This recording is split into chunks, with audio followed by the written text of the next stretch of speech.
Yo, yo, yo.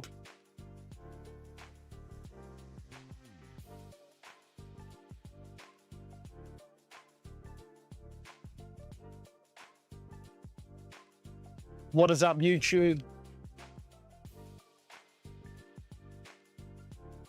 Getting the live call ready for you guys now. Just wait for you guys to roll in.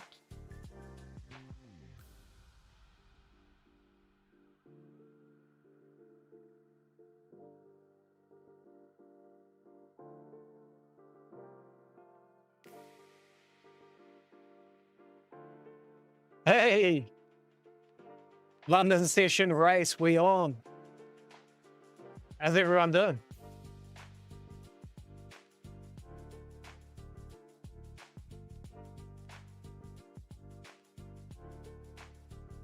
I'll tell you what, the London session we had last week on Thursday was really good. It was quite surprising. Mind you, the week before that, we had a lot of like tier one news events, which I think made the market a little bit slower, especially during the London session. Everything's kind of gearing up towards those news events, right? People were trying to position themselves in time for the news, and then the volatility usually kicks in around about the US session. How's the volume? Like the mic, the music, are all the levels all good? I did try and adjust them before the stream, so I just want to make sure, clarify with you guys first. Just let me know in the chat. I just want to have some background music for the trading. I don't want to throw a rave on stream, not yet. Not until we make some money, then we can rave. Perfect. Beautiful.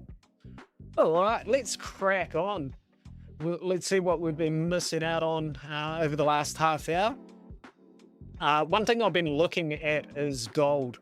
I've actually taken a few positions already today during the Asia session. So you can see over on the right-hand side of the screen, there's a couple of accounts that I was trading with. One of them, the $150,000 is a eval, and then the other $50,000 one being a funded account, PA funded account with Apex, both Apex accounts. So yeah, I'm focusing on trying to hit my 9K profit target with the $150,000 eval.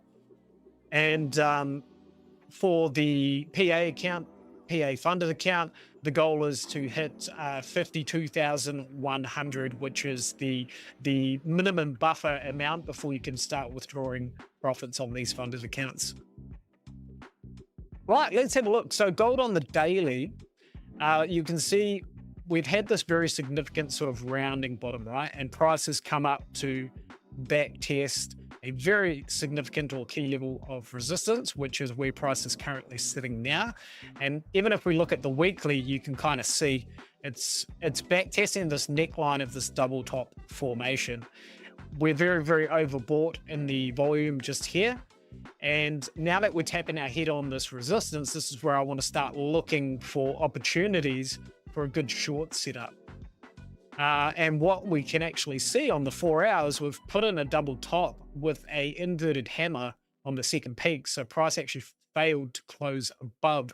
So it could be a very good opportunity for a short here.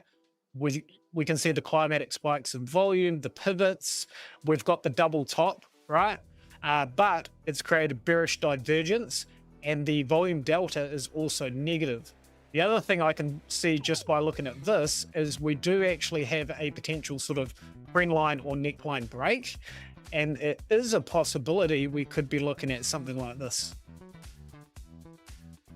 My favorite sort of head and shoulders setups to take is when you actually get the right shoulder form on the break, and then you can trade that down to pretty much the next significant level, wherever that may be. That would probably take us back down to around this range here. I'm just going to map out this level down there. Come down to the lower time frame. And we're looking pretty good for a short setup, I think. Another little micro inverse head and shoulders, like an even smaller one there. So this is looking really good for a short setup, I think. So what we'll do is we might jump on the PA funded account and we'll see if we can get some profits. I don't want to be putting that much on, Jesus.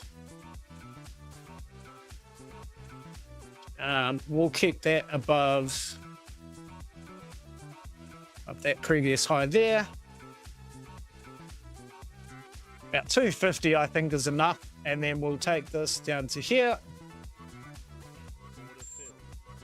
That'll get us in that position, and we will trade it down to, I'll look for confluence on my levels. On the higher time frame, I can see that there's a level just above my level there, so we might actually get hung up just there. Just bring that stop loss, that take profit up just a little bit, and we'll see how we go. Let that one play out. Let's see if I got confluence here on the 4 hour. 4 hour next significant level is down around here, but you'll likely run into support at that level first. But yeah, that double top formation, we're getting the 1 hour head and shoulders at a major daily level of resistance. You've got absorption at the top, bearish divergence, negative delta, break in trend, inverse hammer, and then a micro head and shoulders again off of that retest. Run a fib?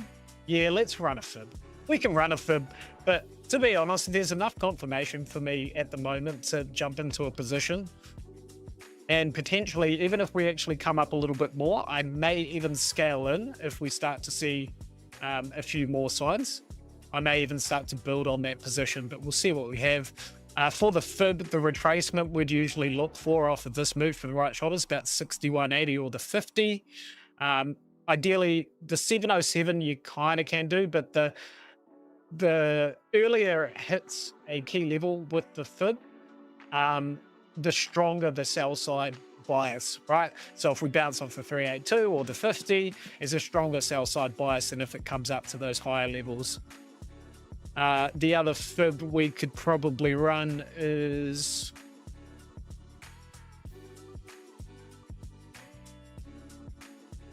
we can maybe run this one too. You can do a fib from here to here. You can see the confluence in between the 1272 and the 382. So around about that sort of range as we were looking for.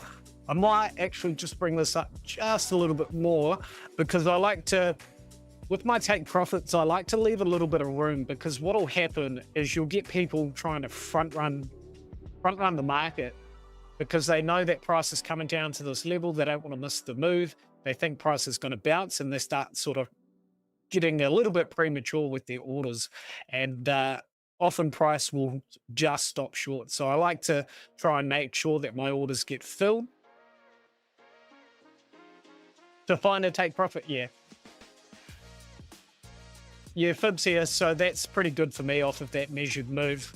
You can see in this instance we got the rejection off the 6180, closed below the 707, and then this bounce here off the 113 will likely come and sweep that, and the 1272 is a pretty good target range for that short setup.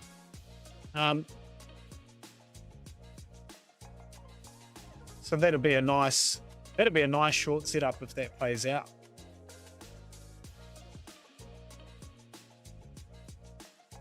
And I think my stop loss was just under 250 if I'm not mistaken. Stop loss, it's about 292.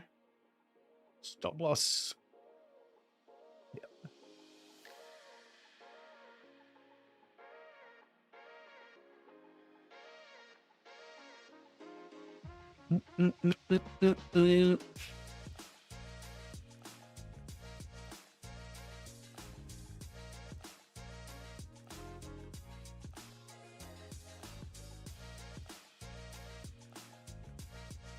Come on, gold.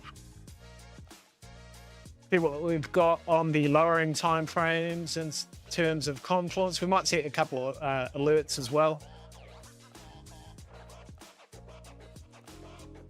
There's that little inverse head and shoulders trying to play out. Breakout target for that should actually take us back down to our next zone, which is down here. The other thing I noticed as well, if you look at the 4-hour, notice how price keeps making high highs, but now the volume is starting to sort of taper off as well, and you're putting in those lower highs. So volume delta is also negative on the 4-hour.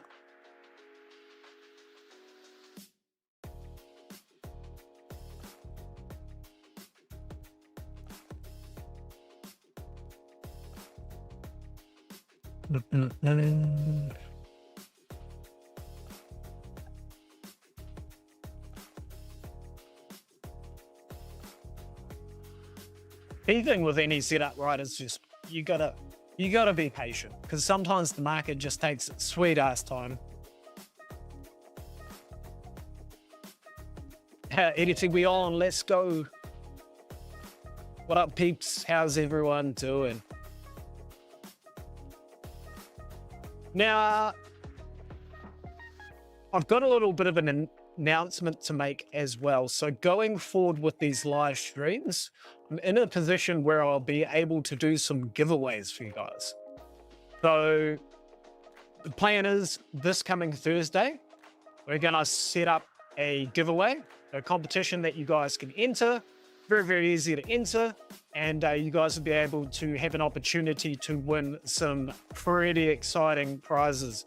So make sure you are on the live stream on Thursday, because we'll have that competition set up and all ready to go. We've got a couple of prizes. Potentially the highest offer prize is valued at about $1,800. So make sure you're on the live stream on Thursday.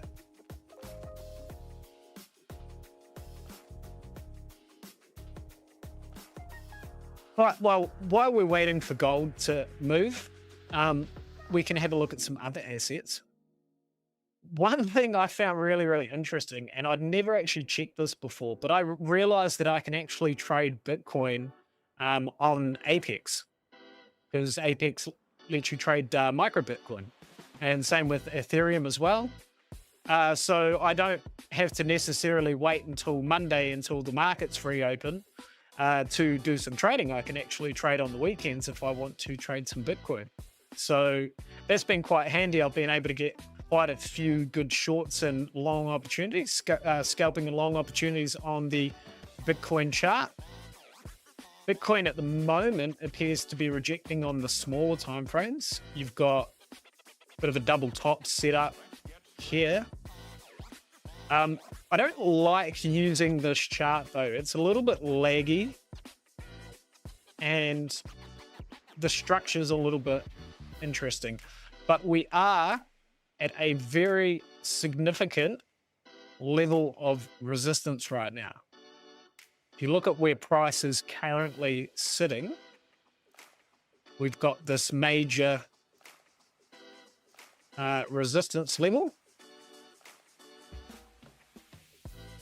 And I think that's it there. So we are sitting at a very interesting level. We've come up, we've tapped the high. What we're looking for now is signs of weakness. If we fail to break above this high, there's a very high probability we'll come down. This move's been very impulsive, so at some stage we will likely see some sort of retracement. You can see the big climatic spike in volume here, right, off of this doji candle. So indecision in this candle, price wicked down, it wicked all the way down to here, buyers step back in. But usually once we start to see these climatic spikes, it's usually about the time that we want to look for a potential reversal in the market.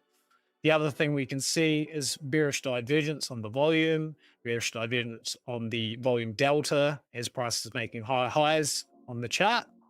And the volume delta is still technically positive on the 4-hour, but if it does dip below that, that'll be another sort of signal that we could see price roll over. And it does look like we could potentially be starting to put in a bit of a double top here.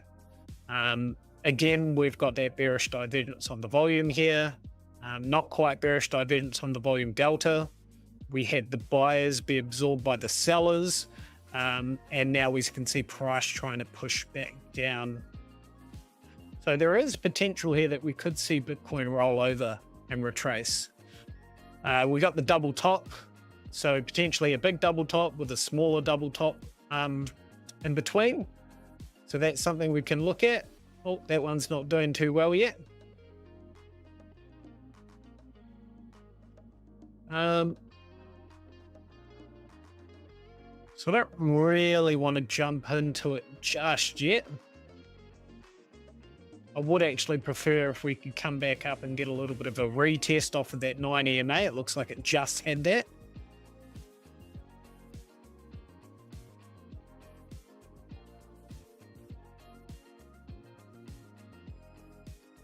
Anyone else looking at getting some Apex accounts? I was meant to get a few for today's stream, but my boss thought it was a good idea to pay me cash this week. No, cash is king if you're trying to buy anything that's not a profitable account. But if you guys are interested in buying some Apex accounts, today is the final day for the 90% off deal. So if you go to the Apex website and when you go to checkout, use coupon code RAZ, R-A-Z, you guys can get 90% off on those evaluations. But I think if you do an intraday drawdown, they're a lot cheaper, but preferably end of day drawdowns are always better. Intraday drawdown requires a little bit more maintenance and manual handling of the trade setups. But yeah, end of day drawdown is always going to be better, but you're going to pay a higher price for it. But I think you can pick up like 100K intraday trailing drawdown account with no activation fee for about $59 with the 90% off coupon code.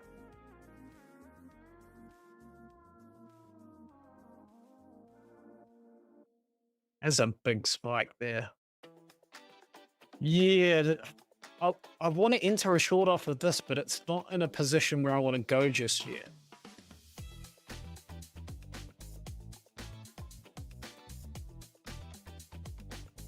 If we can close below the neckline, right? So close below the neckline, which is where we are now, just here. If we can close below there and get a nice retest back up to here, that'll be a good entry.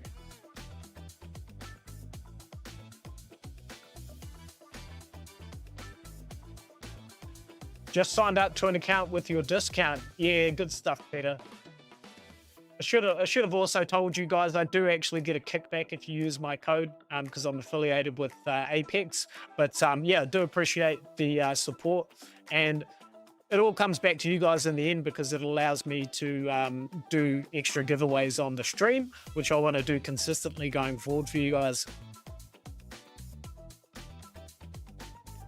Cash is shit when everything you want is online. Yeah. Yep, that's true. Oh, look at that. Look at that big sell-off.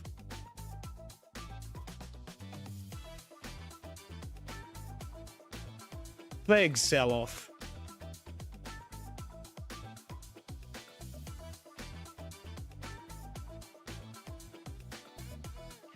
But we understand where the sell pressures come from, right? We got the major level of resistance that we're currently sort of trading in now. We've got this zone up here. Price is tapping just below that, trying to break that high. We've got the impulsive climatic volume. The volume is outside of this range. It doesn't necessarily mean it's exhausted and going to roll over, but it's worth keeping an eye on. And now bearish divergence. You had the absorption off of that pivot, bearish divergence, double top, climatic spike in volume, absorption, bearish div. So now the next entry I need to be looking for then is on this neckline here of this double top. So now what I want to do is I want to chuck some fibs on this move here. Whoops, wrong one. We're assuming that this is potentially the pivot low. If price can come back up, back tears, we'll be looking about the 50. So we'll see what happens, whether price will actually come back up and grab that. It might be too aggressive to the sell side. So, but if we can get a nice horseshoe, nice pivot back up,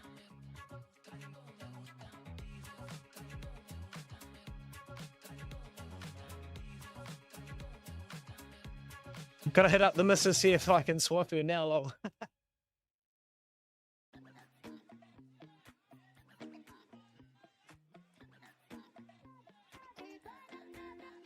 I was trying to step in aggressively.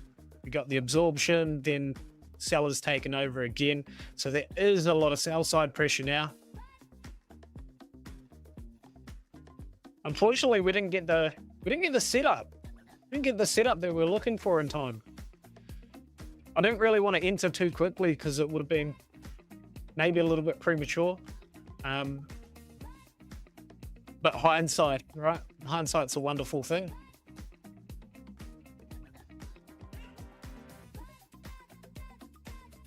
We got $6 profit on the gold setup though, so that's good.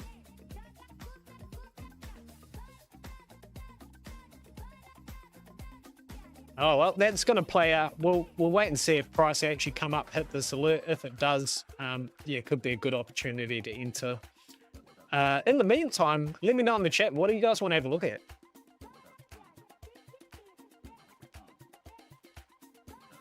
What's everyone's favorite non-crypto asset to trade?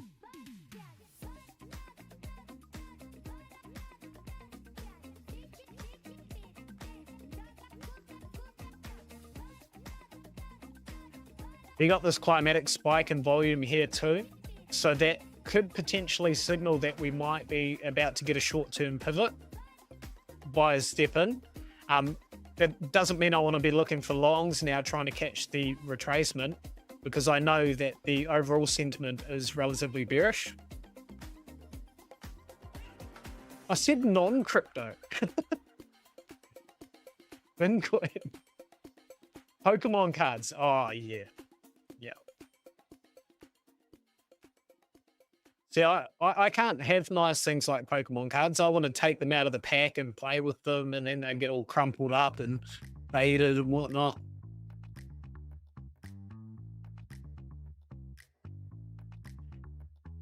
It's amazing how, like, Pokemon cards have taken off so much. But Yu-Gi-Oh doesn't seem to be as big in like that, in that sort of space. Like, the value of those cards hasn't really appreciated anywhere near what Pokemon cards had, which I always found quite surprising. I actually quite like Yu-Gi-Oh.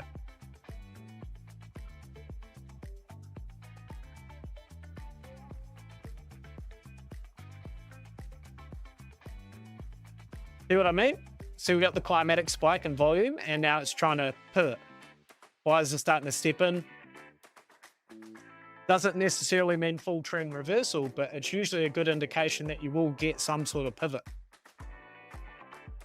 It works a lot better if you've got other confluence like key level of support, which we kind of do off of this big zone, but it's a really big daily and weekly level. So there's a big margin of error for that zone. What we might do actually is we'll set that up so that only appears on interval and above.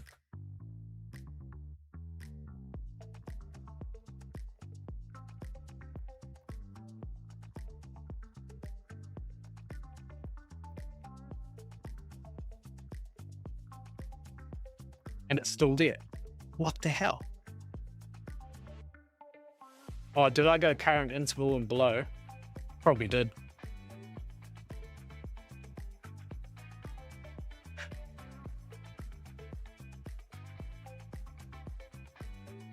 That's heaps worse. No.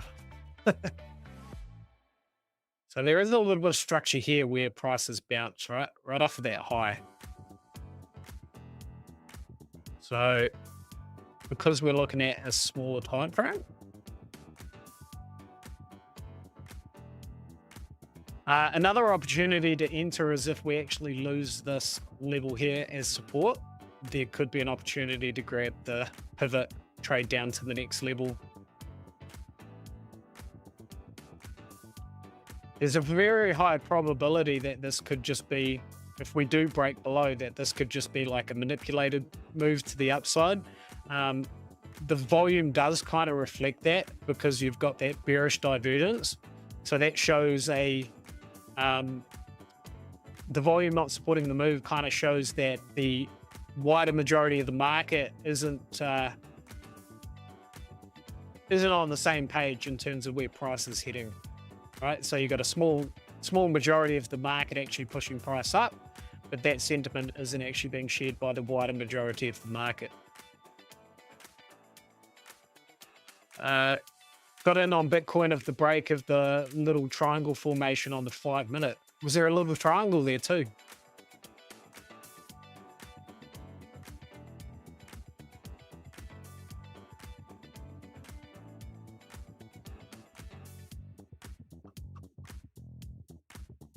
Oh.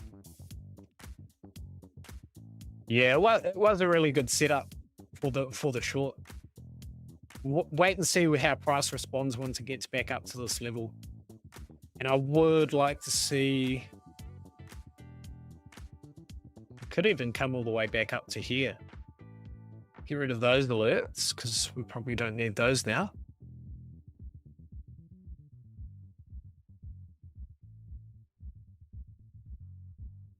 Let's go back to gold and see how we're tracking.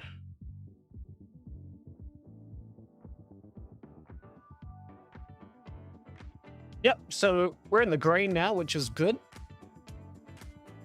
As price is trending in our favor to getting towards our take profit, I do like to keep an eye on like any significant levels or zones starting to print, or any signs of like absorption starting to come through, because at that point I probably want to consider moving my stop loss into profit, or actually just taking some profits off the table, especially when you're dealing with like a intraday trailing drawdown account, because the last thing you want is it to go into the green by like $400 and then come all the way back up to your entry, because that $400 is going to be basically your drawdown.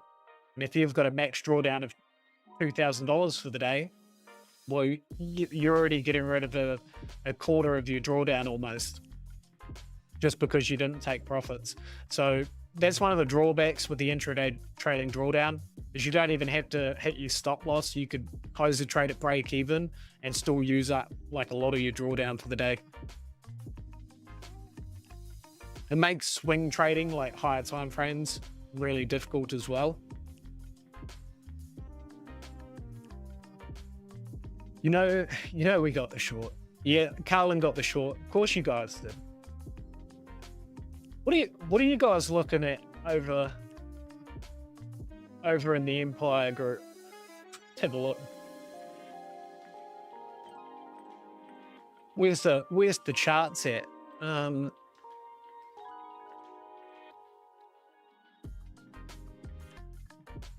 Where's the technical group? Did I go past it? Wing trades. Here we go. What's Sansi, Coach Sansi looking at? Oh, cards. Is that another? Oh, well, we can't trade that with our funded accounts. Vertical accumulation. Yeah, okay. Okay. Big accumulation off of this level. This is actually looking like a nah, actually probably not. I would say this is looking like very similar to like a cup and handle formation, but the handle has kind of come down to like more than 50% of the cup. Doesn't mean that it's not valid, but yeah, it's kind of a bit for me. But it does look good for the long.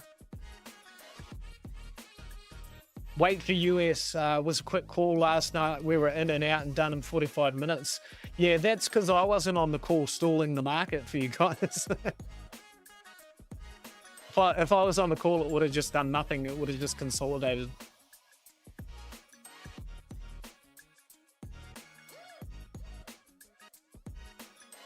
What else we got?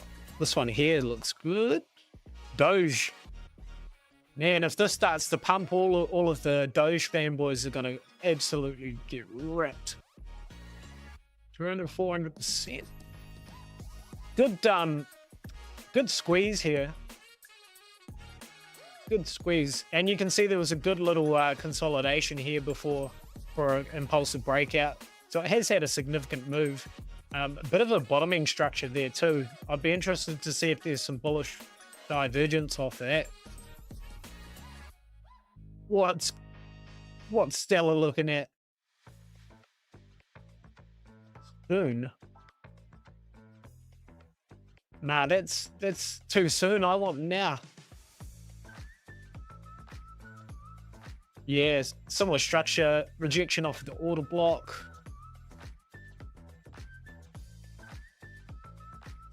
Same one I was just looking at. It's the same one again. Same. XRP, Sol. Yeah, there's our Solana trade. Accumulation, manipulation, and then the nice consolidation. We got the double bottom with the flag formation, and then this actually retraced down to the 6180 of this flag pole, which is also the neckline and also the bottom of the range for this consolidation range. And then we got an explosive expansion, which is exactly what you want to see with a Wyckoff setup.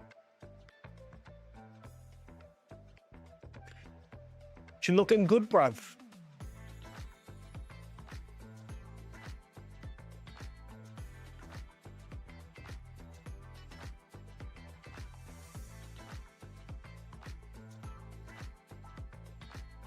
Beyond for US session. Oh, I can't, man. I had to sleep at some stage, you know? I didn't sleep much last night.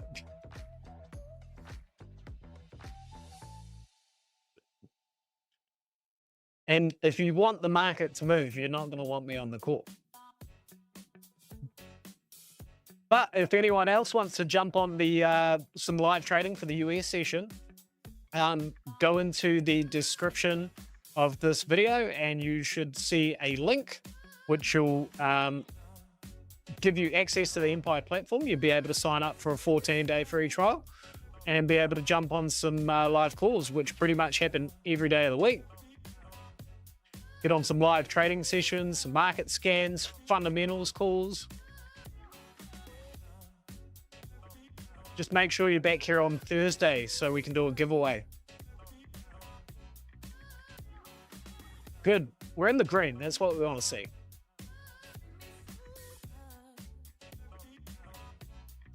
I should add that $150,000 account you can see on the right-hand side of the screen there. That is actually an end-of-day drawdown account.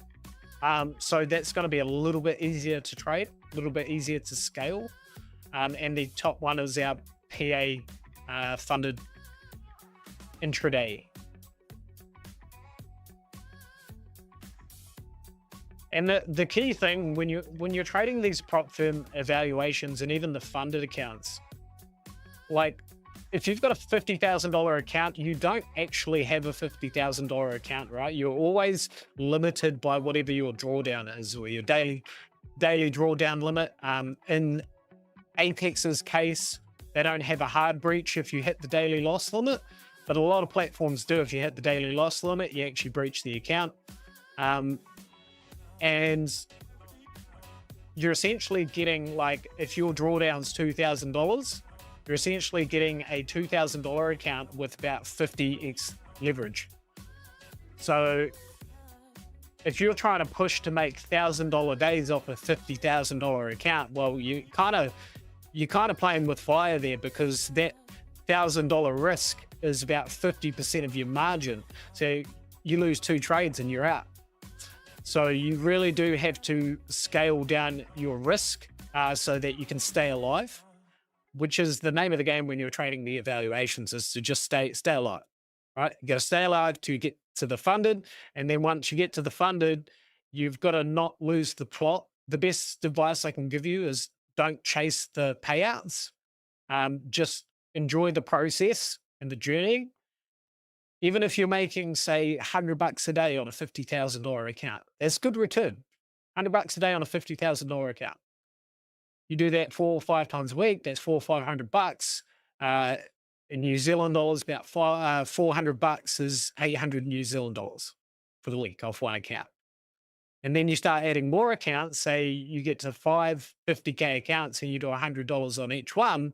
Well, that's when it really starts to compound. But it's about minimizing the amount of risk and then spreading it across those different accounts. Right. So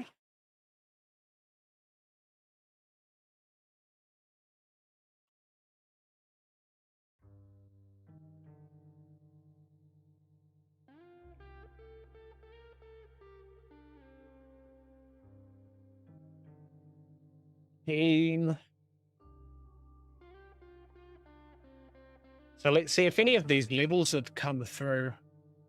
Once we break this neckline, we should see price come down fairly quickly.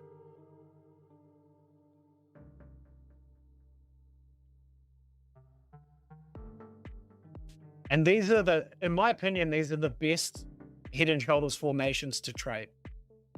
One of the few times that I actually use like a trend line as a key resistance point, because what I'm looking for is the confluence, right?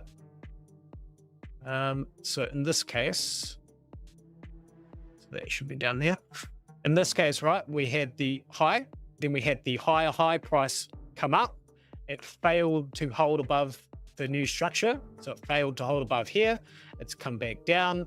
And what's happened is it's come back down to this neckline or support level. It's bounced up, but it's actually broken this trend line here, come up to back test another key level of resistance, right? So you can see we have structure there.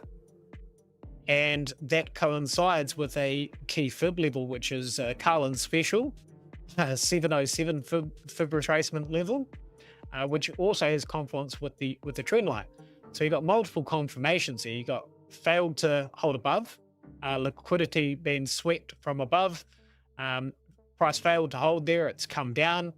It's broke a key level of support. It's broke a trend line. It's come back to back test. It's rejected. It's starting to put in a lower high. So you just got multiple confirmations there.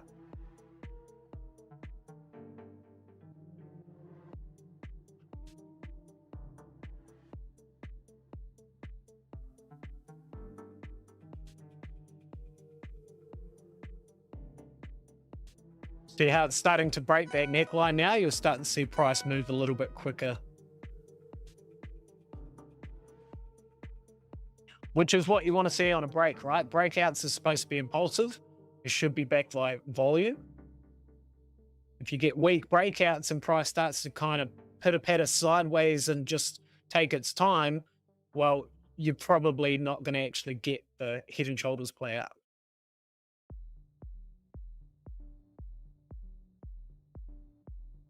So we can see we've got increase in volume here. Now we're looking for that follow through. Can price, now that it's coming up on the lower time frames, to tap that level? Is it going to actually hold below?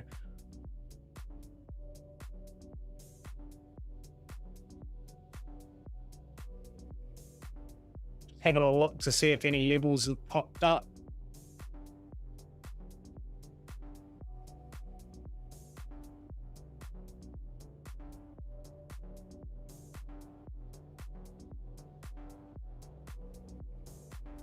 The other thing you want to be aware of when you're trading your evals or your funded accounts is how many positions you're actually opening at one time on one account. Because if you're, say, you're using a $50,000 account, you're risking $250 on each trade setup. And you have say three or four positions open, well, you got four positions open, you're looking at basically $1,000 or half your drawdown limit, and a couple of setups. So just be mindful of that. Sometimes, depending on whether you have a daily loss limit, you might have a daily loss limit at like $1,000. So once you hit that, it'll be like a soft breach and it'll lock you out of the account for the day.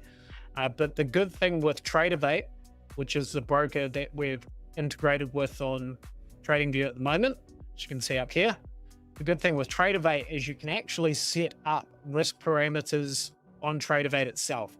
So you can set a daily loss limit, a weekly loss limit, weekly win limit, daily win limit. And then if any of those prices are hit or values are hit, it locks you out of the account, right?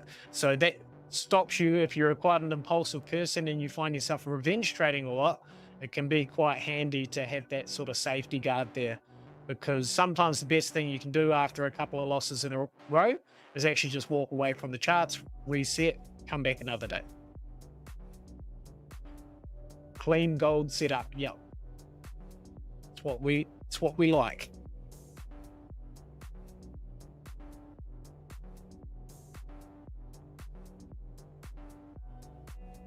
Do a little 5 minutes, come back up to back test. Currently rejecting. See if we get that follow through now. And see that mini head and shoulders that we had, breakout target for that. The head down to where the shoulder meets the head. That's your measured move for your breakout target. Usually you'll look for confluence, and the point of breakout for that basically took us down to this support zone. So that breakout target's been met. Now we're just waiting for the breakout target for this one,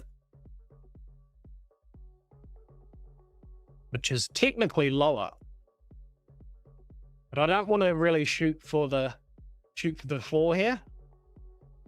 Even though we are at a major structure, I'm quite happy to take my profits as they come. We'll evaluate as price gets closer to our level anyway. If we need to, we can just run a manual trailing stop. I do that sometimes to try and scale the winning positions.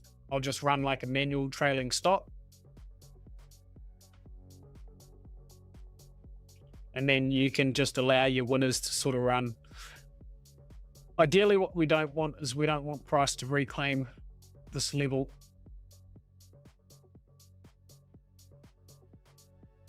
I call it getting a better entry rather than revenge trading. Yeah.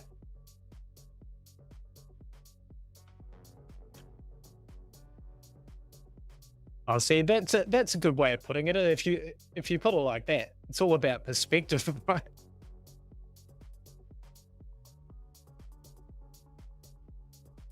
I was just using the market as a safety deposit box so I can come back and get it later.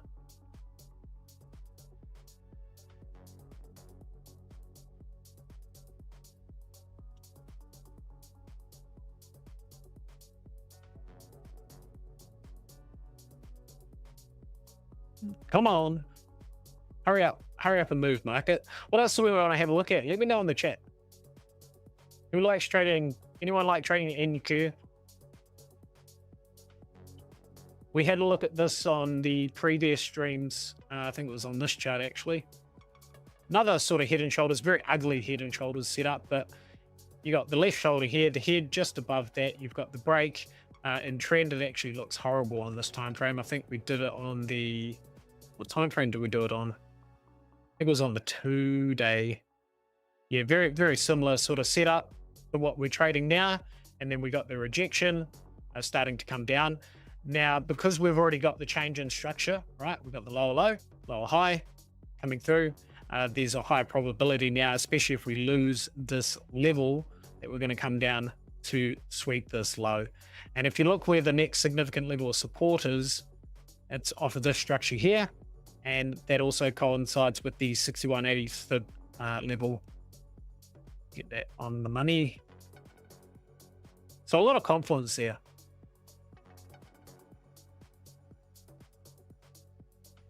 Also, if you're looking at the weekly, delta is declining. it's below the mid-range, so negative delta, and then you also have the volume tapering off here. The other thing we can look at for that, get rid of that and say, maybe go with the trend based, wherever that is. So there.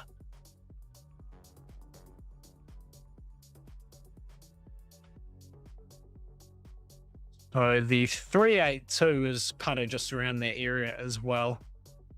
And we rejected around about the 0786. Price is currently resting on the 0618.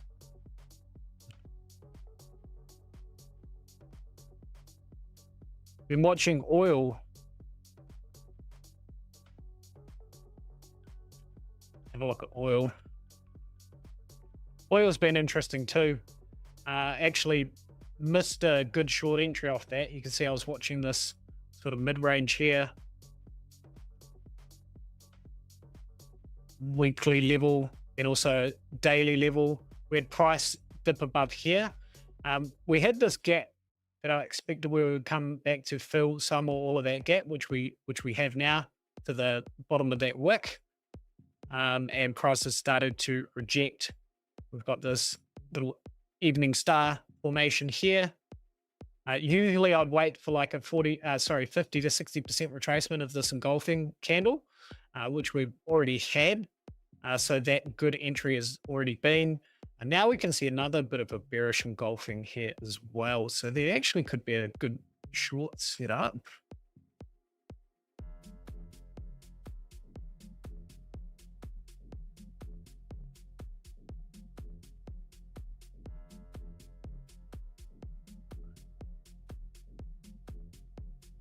I did want to get in off this retest, but I missed it clearly. Why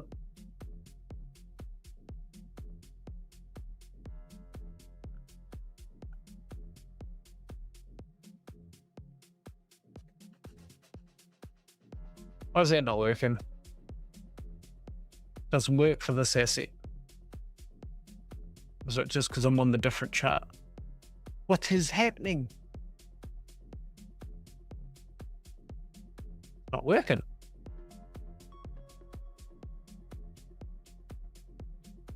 Show interval settings.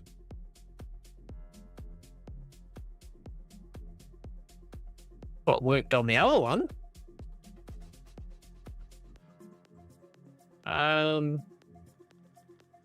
Where are we?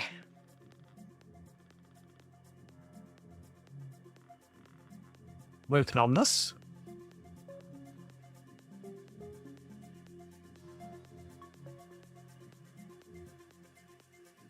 Why is that not working?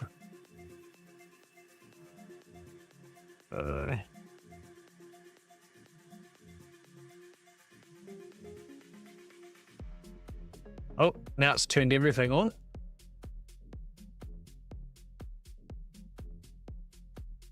That's better. Now it's back. Now it's working.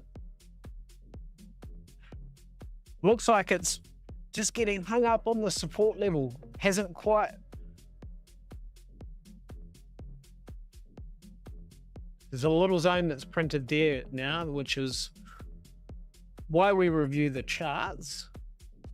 This is actually showing me way too many bubbles. Not bubbles. Get rid of that. I only want to see the good ones. Still looking all right.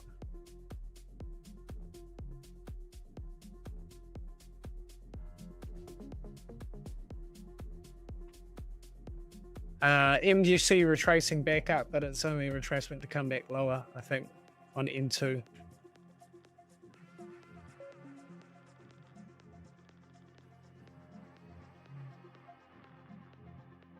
Yeah.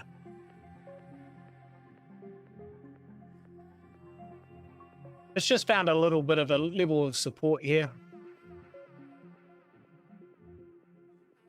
Once you lose that level, it should come down fairly quickly.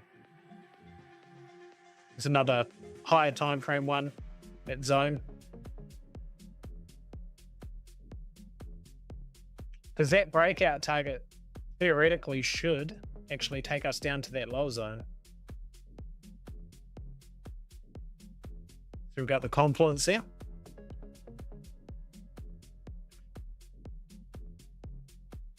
See, if you've got confluence with your measured breakout targets and like key levels, there's a higher probability that price is going to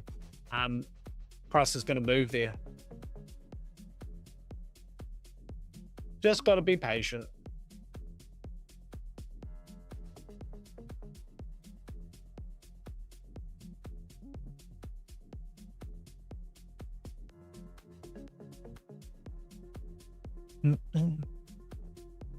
Have we got any new visitors on the stream tonight? Anyone new to the stream? First time jumping on these live streams?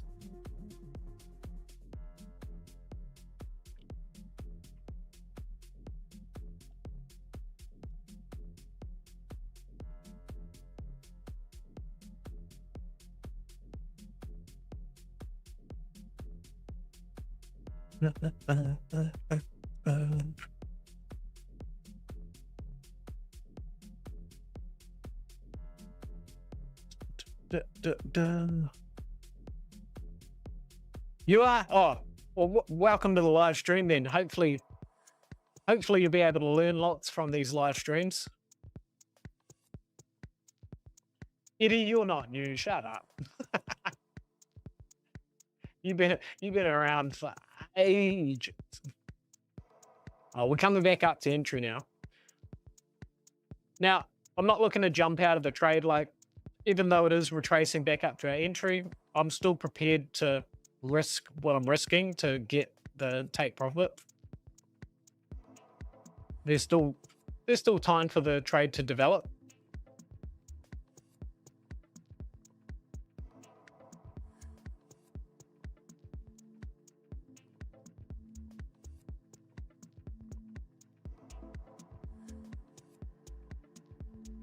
Looking like here. Small time frame looks all right. 15. Yeah, buyers are stepped in at this zone here, so you're getting a little bit of support.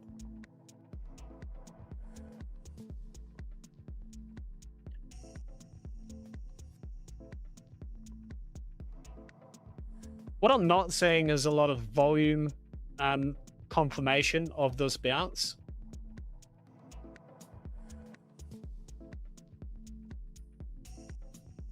You got quite a large wick to the downside. Did sweep a portion of this wick here, but yeah, there's not a lot.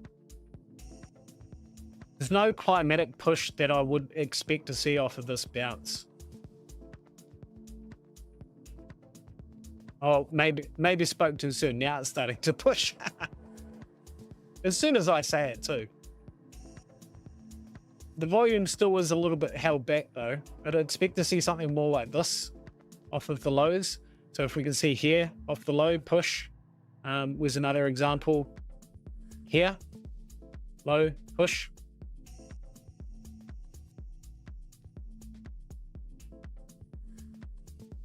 Here, low push, good volume.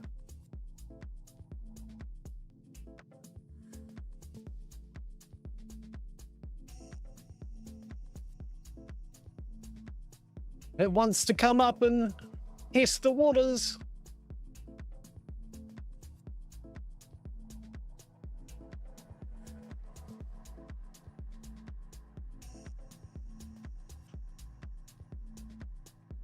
What we're having a look at before too, oil. Oil's just eating shit big time. Oil just had a nice push down. Yeah, just seen that. Just seen that. See, up here, that entry would have been ideal because you would have been back testing this level of resistance, rejected close below the 9 EMA. Like, that would have been perfect.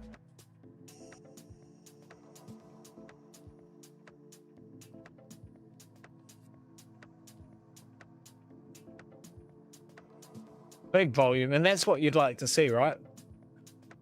Big volume on the push. Have a look at Biddy.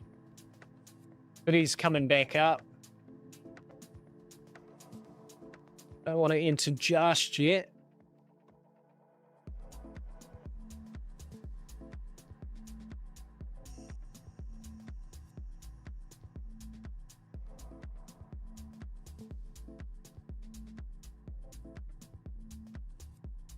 It is back testing that as resistance. Cash, USDT, new ICO meme coin, lots of danger zones for a pullback here. I missed it off the double top, so I'm watching to see if it can bounce and show weakness. Cash cat. I love shorting meme coins.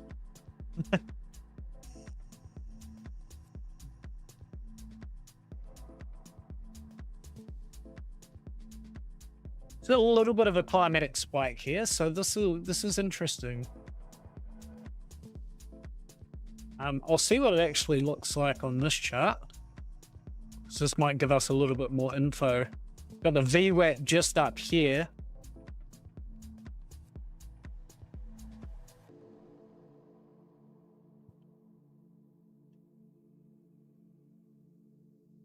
There's our climatic spike above. You can see it's testing that seller effort just there. So we got the confirmation of the 50. It's trying to get back into positive delta as well. Just not quite there yet for the confirmation.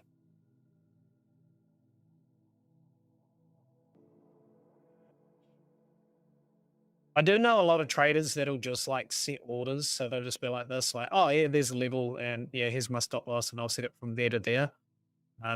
That's a little bit too aggressive for me unless I see the right sort of confirmations to show how significant a level is. But yeah, I'd like to see at least a little bit of candle structure, maybe a bit of absorption.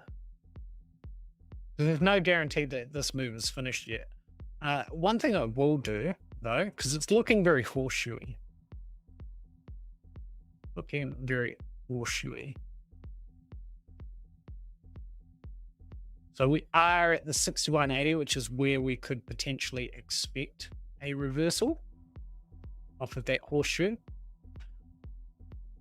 Or we're just below it, actually. And the VWAP is just there above it.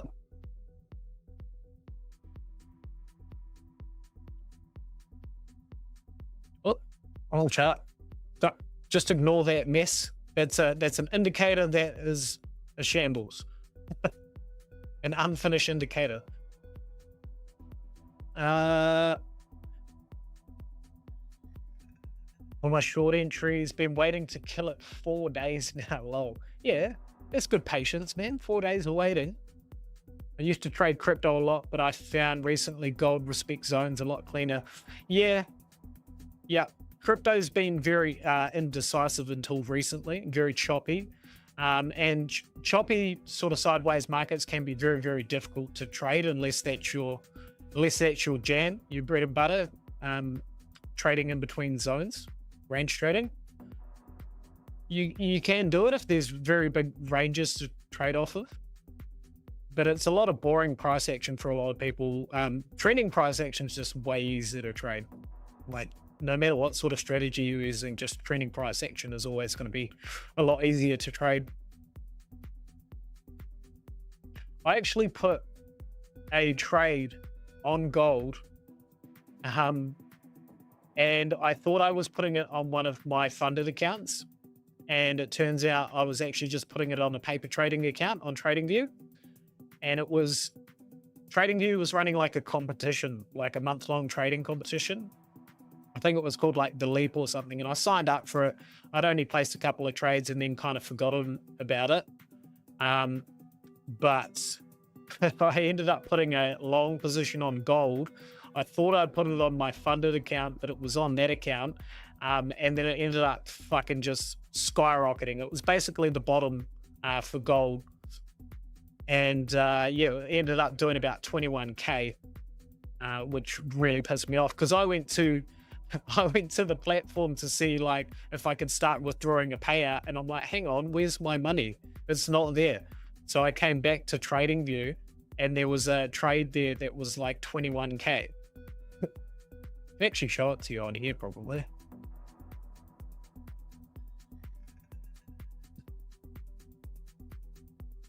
Show it to you if it's still there.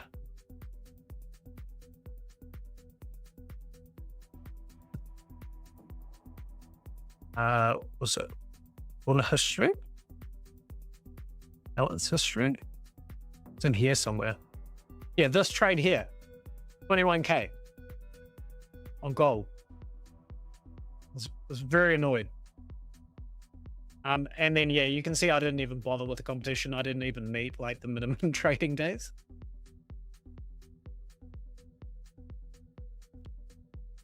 But yeah, I was very upset about that.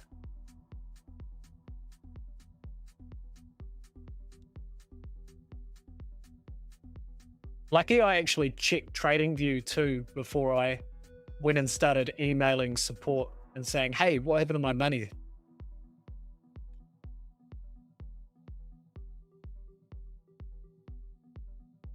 If you're wondering why you're only seeing me at the moment, it's just because I'm logging back into my TraderBait account.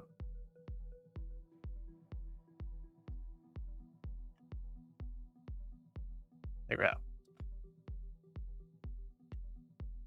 So it is looking horrible on this chart. I don't like using this chart. Look in.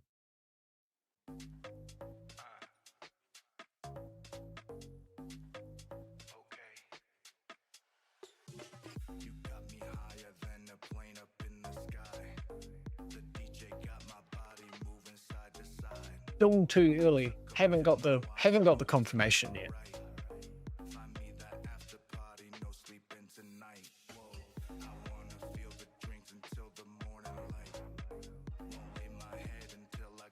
We have some pretty good zones. Rooster Farmers and Empire, if you know, you know. Yeah, so for those that don't know, a rooster is what we refer to like a trade that has 1,000% plus P&L. I don't know why it's called a rooster. I believe the term came from like the idea of like sitting on a trade for a long time, like similar to a hen sitting on an egg. So, but the hen sits on the egg, not the rooster. You never know. You might be a stay-at-home rooster, and the hen goes out and does the mahi, brings home the bacon.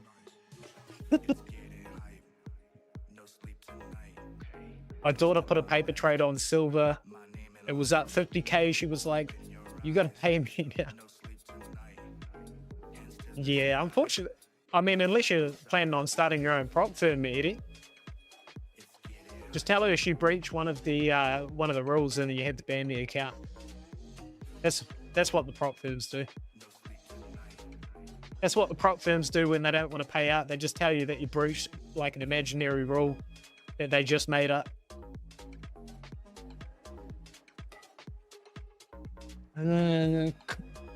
Do I want... We're going to get that retracement, aren't we? Yeah, below the 9 EMA. I think I'm going to take a short there.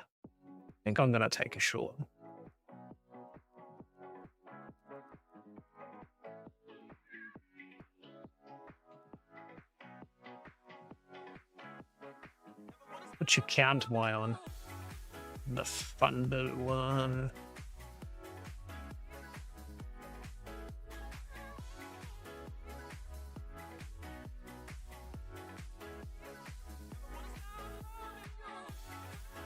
No. You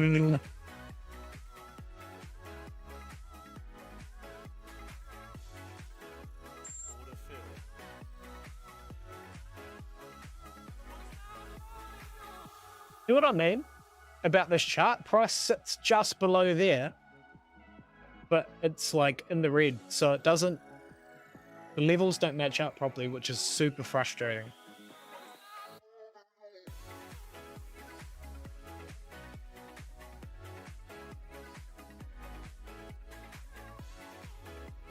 It makes positioning properly very, very difficult to do.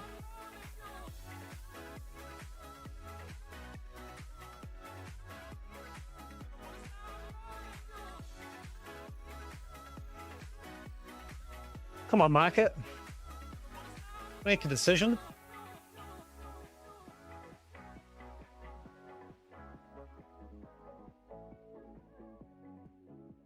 I had 10,000% on Solana last year.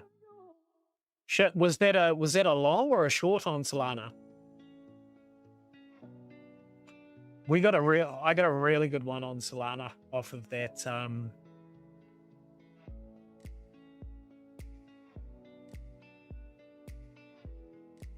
Off of that Wyckoff setup.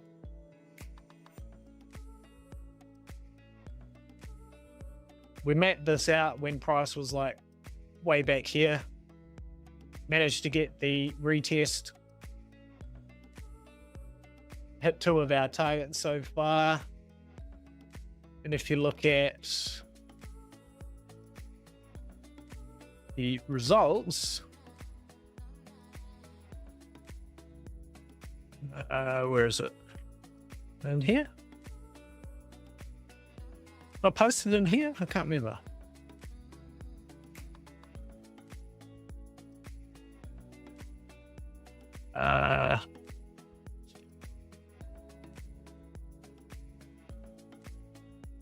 Oh. Where did I post it? It'll be in here somewhere.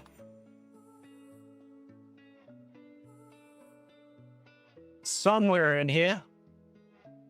Well, someone's been doing some shopping.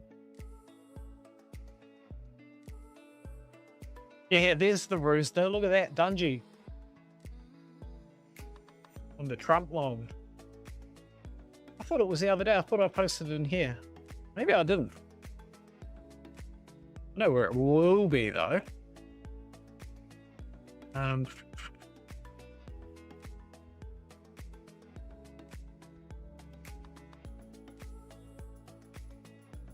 This one. So we got our rooster trade set up off of this one.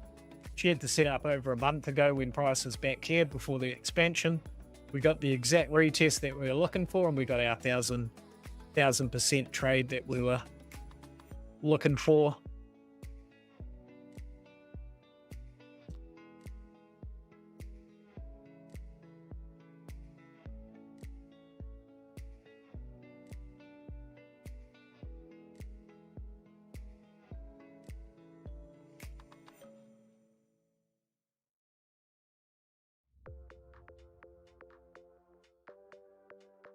It's exactly what you want to see with a Wyckoff setup too. Your expansion should be relatively explosive. Oh, price is moving on our trades. Bitcoin's moving.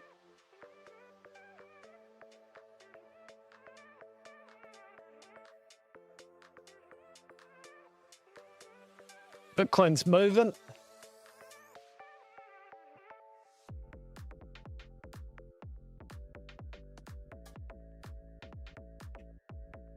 And because, I mean, I probably already said this throughout the call, but I'll keep saying it. Because this is an intraday trailing drawdown funded account that I'm trading on, I don't want to shoot for the floor, you know, for my trade setups, right? Because this hits the take profit, it'll be about $400. If I was aiming all the way down here, we could be looking at like $800-900 P&L.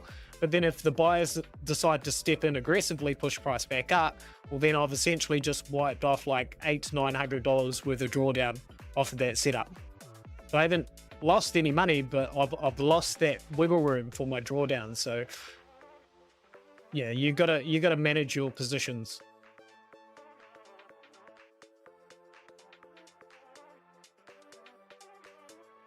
Oh, I thought it was going to stop us out at 420. Here we go. Easy $450 off of that setup.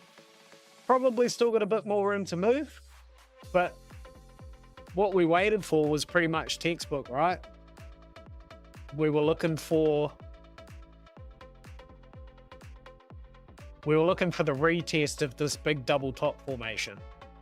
The resistance confluence with the 6180, which also aligned with the neckline. You had the VWAP just above, came up to retest this area of sellers where the seller effort had come through.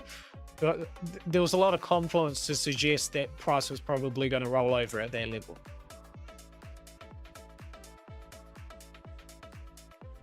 And it's literally that simple. Like, it doesn't have to be complicated.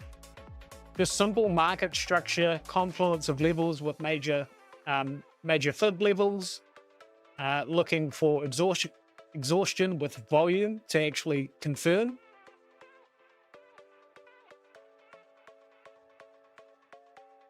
Because there's a big wick to the downside here, it's very likely that this low will actually sweep some or all of that as well.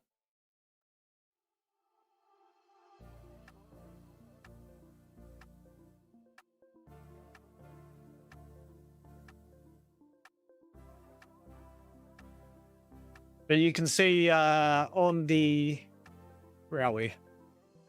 If I can actually bring up the screen.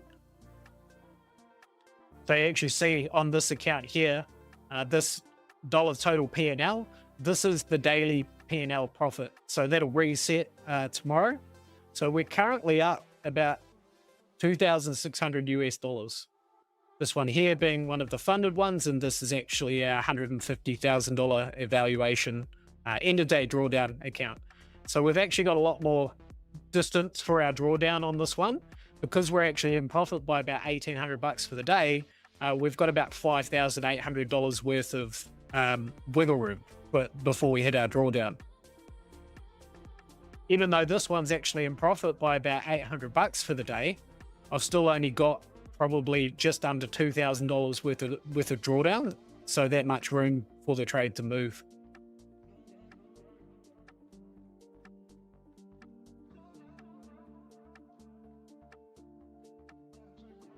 Bouncing off that level of support again, we do need to just monitor this and see if the sellers are going to step in. This is the level we've got to get through. Same thing again, if we actually lose that level, we should actually come down pretty aggressively.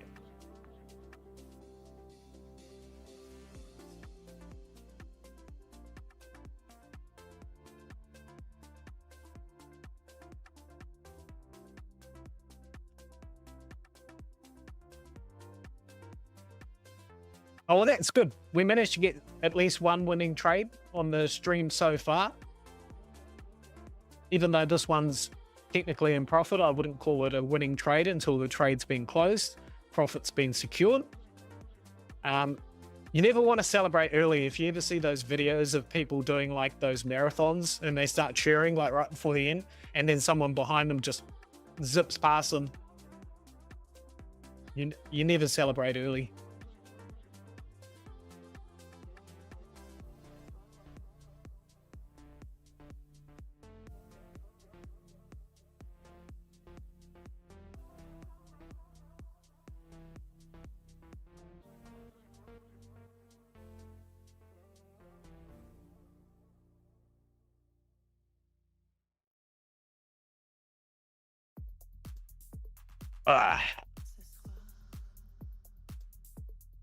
One thing I absolutely hate about trading, and it's actually easily solvable, but I hate actually sitting down at a computer because my back gets sore. It's easily solved with one of those like standing desks, but then I'll find that I'll just end up leaning on the desk anyway. So probably not. That's God humbling me. Yep, every time.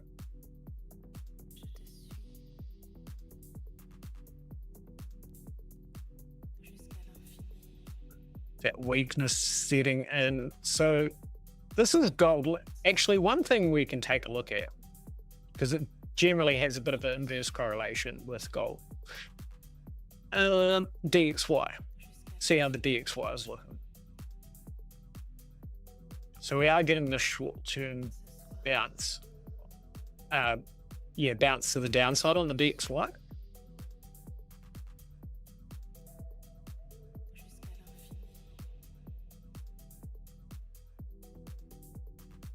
Nice double bottom there. Price is currently trying to push up. It looks like you might actually get like a little wolf wave set up on this.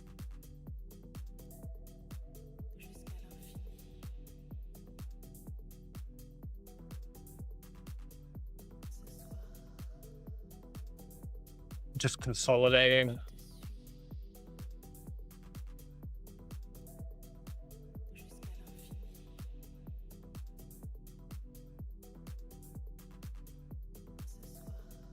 We're trading within a range here.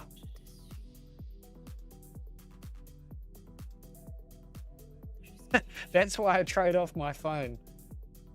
In the shower and all, I've got to keep an eye on the 1 second charts. Yeah, but what happens if you need to quickly close the trade and you can't because your hand's all soapy? You got shampoo in it and you're trying to close your trade out and it's not working.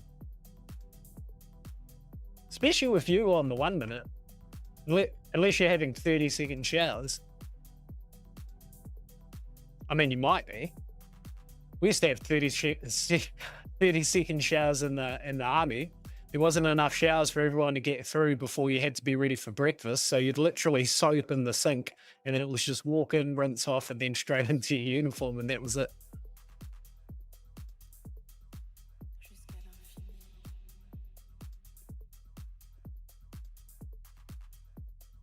Gold's lagging.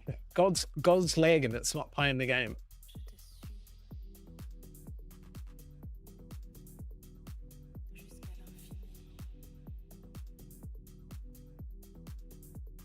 Doesn't have to come down very far, but it just needs to hurry out. See, we got that zone that's printed there on the 90-minute too, just above where our order is. So that's what we want to see. That's what we want to see.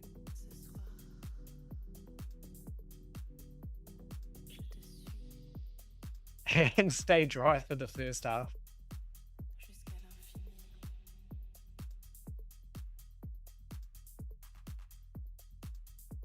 Yeah, buyers are defending the zone for now. I wonder how strong that zone is. I do have an indicator which will tell me roughly how strong that zone is.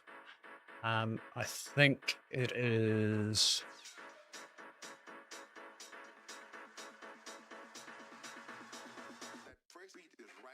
this one. Oh, that's not even giving it to me on that one. Was it on the 90?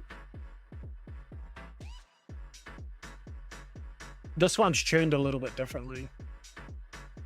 But this one actually tells you the strength of the level. So in this case, it's like a 16.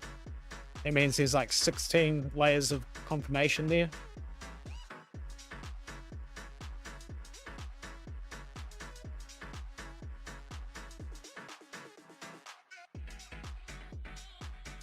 But yeah, the zones have been tuned to look for slightly different confluences to what the other one is. So it might not always give the zone.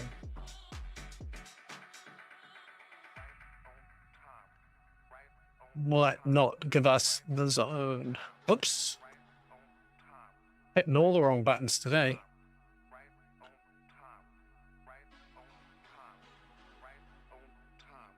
Oh, there's a... was it on the 6 hour? So we're currently sitting on this one. And that's why we got the rejection up there. See the big zone? Coincides with our big weekly zone that we drew up on Bitcoin as well. And you can see it's got the score of 16, A+ for a potential short, which is what we got, absorption. This one actually even gave us a short confirmation, like 3 confirmations for a short setup. Still needs more back testing though, because it's not always 100%.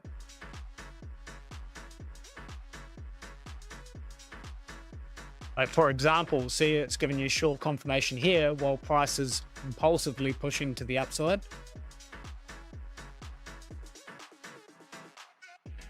But that can be some of the drawbacks with like indicators. The conditions in which they look for certain signals can sometimes be deliberately misleading. So you need to use them as another sort of layer of confluence, not your main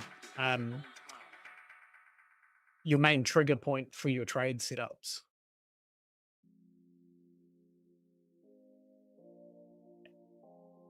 And if you do make any indicators, always make sure you actually back test them to see how efficient they are.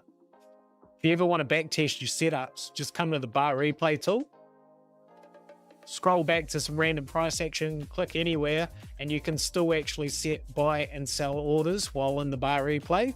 And it will keep a tally down here for what your profitability is whilst you're in that bar replay. And you can actually export that data as well. So you can download it, chuck it into an AI like ChatGPT and say, yeah, hey, what are these stats good? What do you notice about these trades? If you're keeping like a journal of your actual trade setups and putting a snapshot as well, you can start to get like coaching or feedback from it.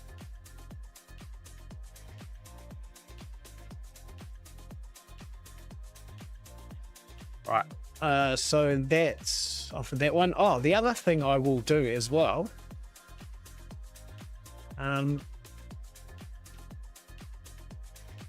So this is like a gamma level, but it's dealing off of proxies right now because I don't have.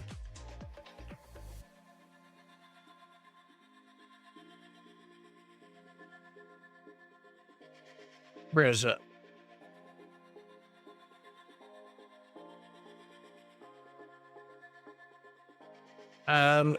Because I don't have the Python script for it. Geeks. And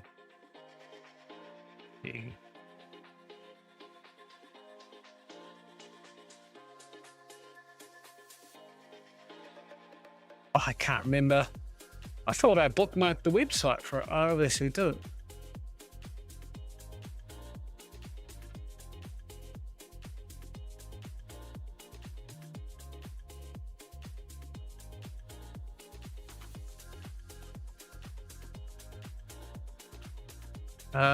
Where is it? Where is it? Where is it?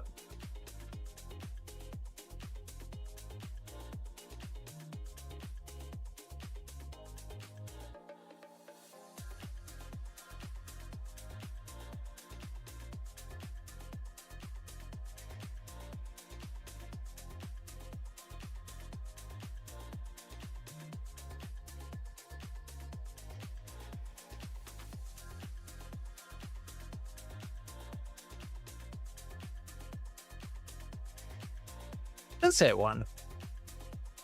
Did he put it behind? He's updated his website now. Dashboard.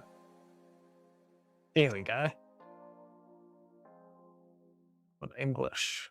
Claim access. Oh, I've got to log into Discord.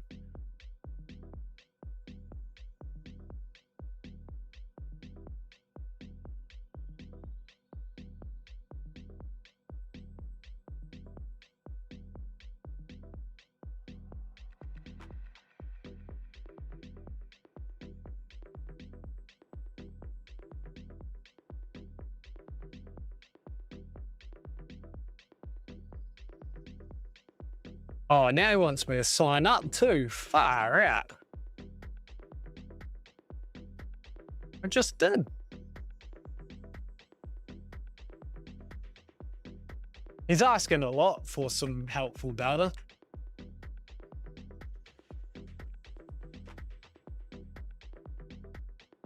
Gold. So I'm getting the pine string. Deals off of like the open interest for the session, and I can put my pine string in there, and then this should actually give me some proper gamma levels to look at.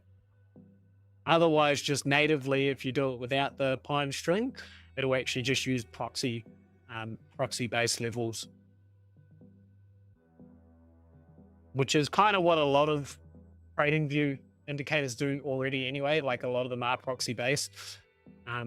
You don't really get true order flow with TradingView, unfortunately.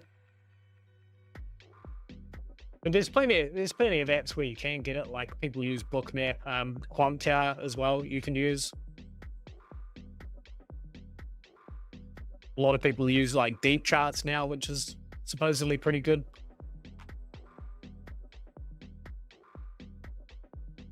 Expensive, like you do pay a bit of money for some of these platforms. I think Quantile is free though.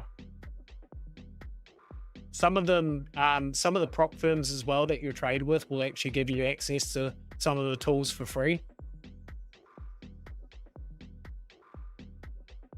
But it's not something I would recommend spending money on as a nice to have. Like if it's not really part of your strategy and it's not giving you an extra edge, then there's probably no point in paying for it. But yeah, this is just good to get a sort of idea of where levels are. And I'm not just looking to go, oh, there's a level, go long or go short. I'm looking for, hey, here's one piece of the puzzle. Does it fit in with all the other pieces of the puzzle or the other layers that I have now? So we're below this sort of upper wall now, which is a good indication. And then the next lower wall, our take profit is sitting just above that as well. And I think from memory, if we go to the 90-minute, that's around about where that zone was as well. And you'll notice that there's a pair in different levels on different timeframes. So short arm developing. So it's looking good from a gamma perspective.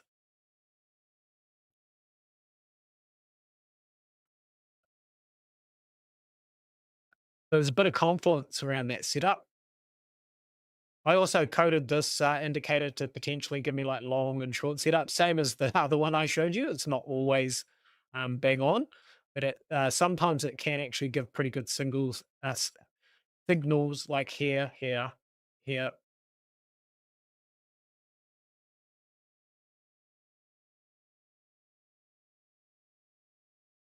You just got to have that sort of level of scrutiny to go, okay, well, the indicator's telling me this. How likely is it that that's correct? And then use multiple other layers of confirmation to confirm the setup.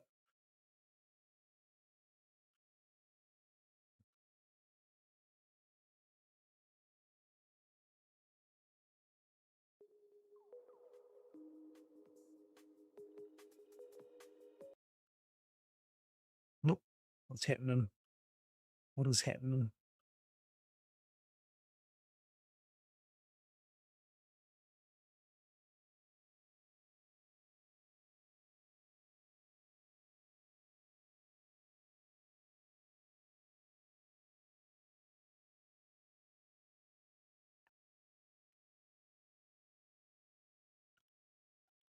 Not doing- Very slow move on this.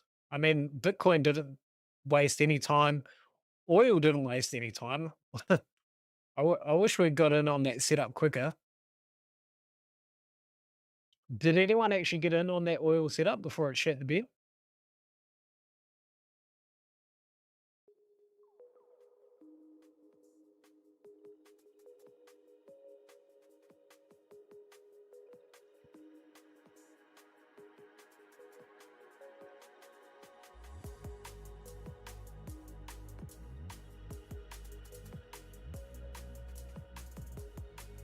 Got the zone there. Take profit just above the zone. Lower walls just below our take profit on that one.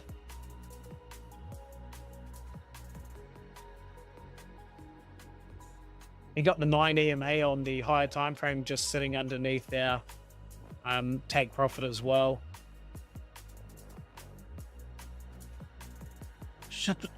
Very indecisive at this level.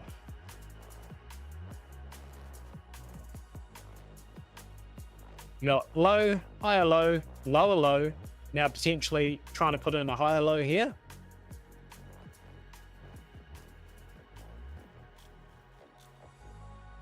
Just a zone around about the 113, which is teasing us at the moment. Teasing us.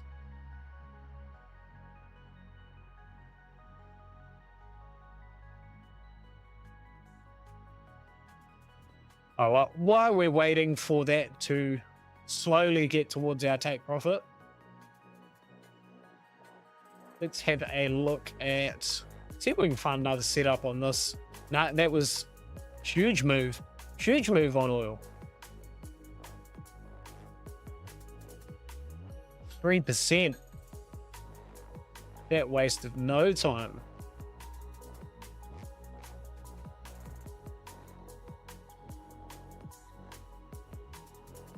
Yeah, off of that significant level, we're potentially putting in a lower high now, which means it'll probably come down to sweep this low.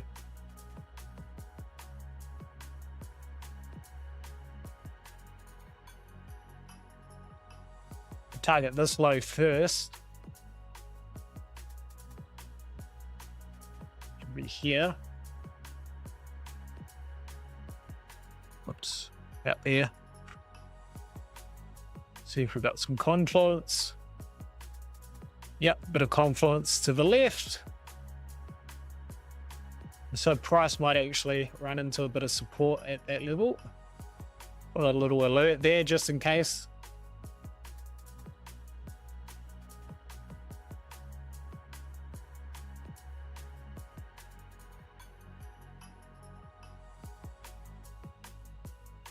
So is that the same level as the other one?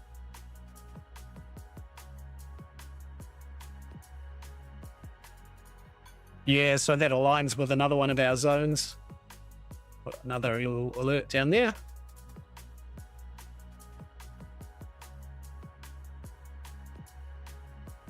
Have a look at NQ, see what NQ's doing.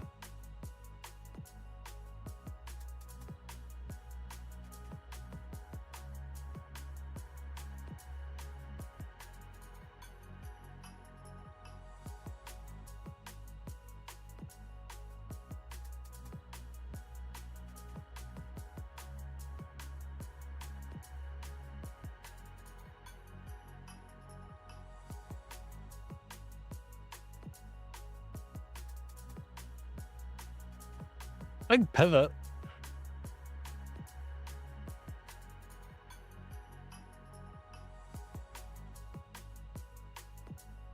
Might come up to retest this level again.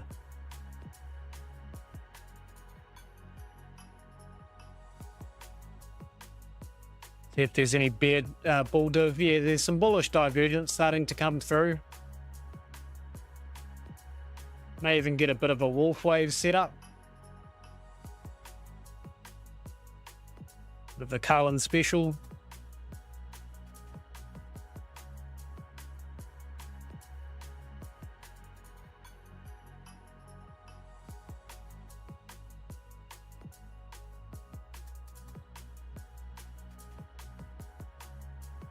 What do you reckon, Eddie? Wolf wave?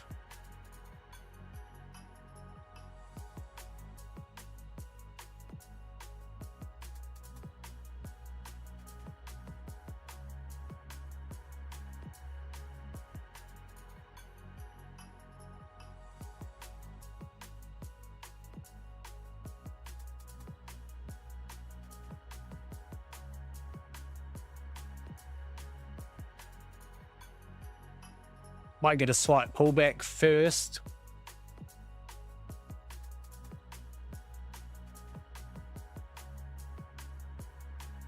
Got a nice Adam and Eve formation here. So you got the impulsive V-shaped recovery, followed by a rounding bottom. Plays out basically similar to a double bottom. But usually what you see on the V bottom is you do see a pivot where sellers have been absorbed by buyers. You get that sharp recovery. And we actually put in a double bottom on the volume delta as well, which is interesting. But yeah, nice Adam and Eve setup there. So you can see. Oh, I just realized I can use my pen.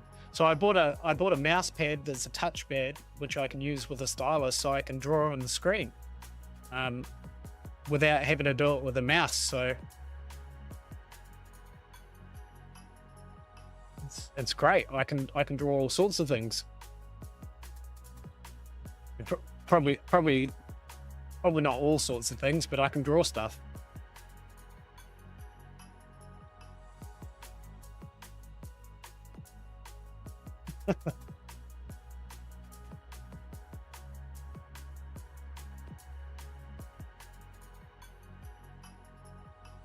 Here we go. We're starting to move now.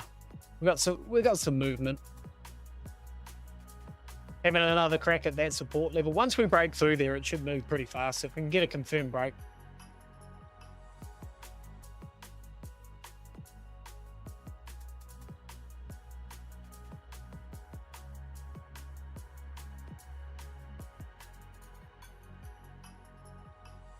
Currently up $450 since the start of the stream on this funded $50,000 funded account. At 174 unrealized profit and a total of about 2,600 total profit across both accounts for the entire day.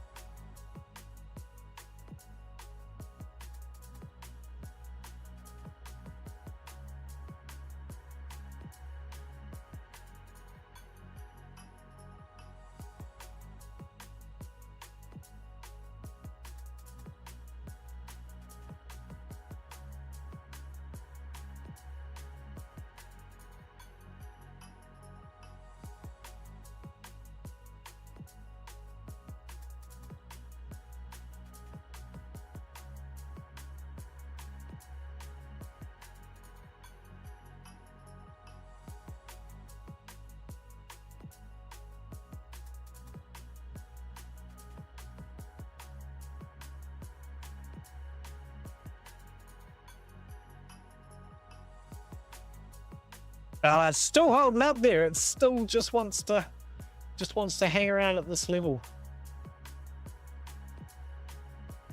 When it does break, I want to see if I can run like a manual trailing stop, and we'll see if we can write it down.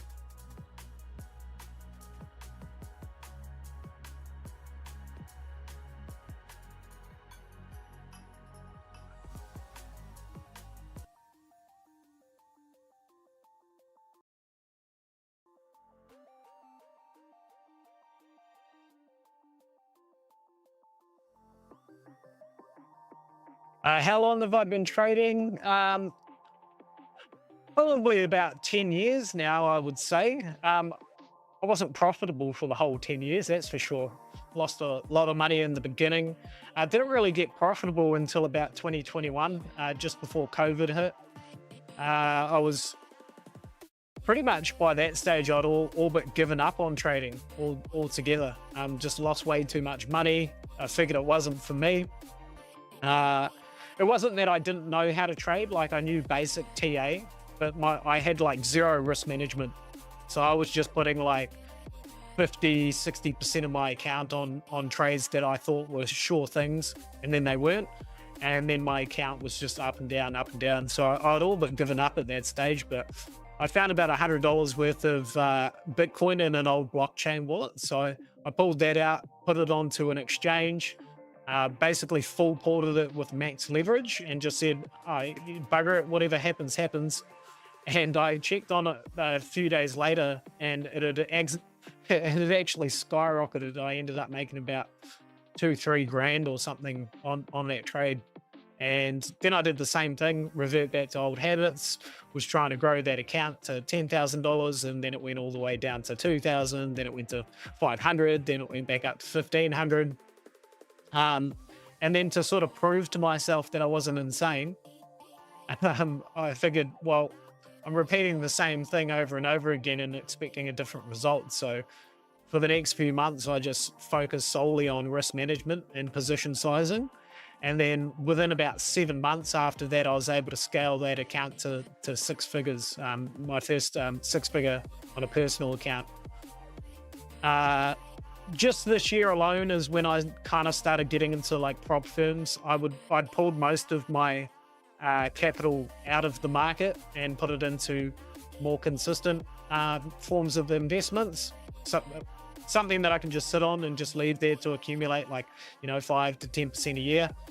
And yeah, started getting into prop firms the start of this year, and just been looking to scale as many evaluations accounts as possible to secure as much profit as possible.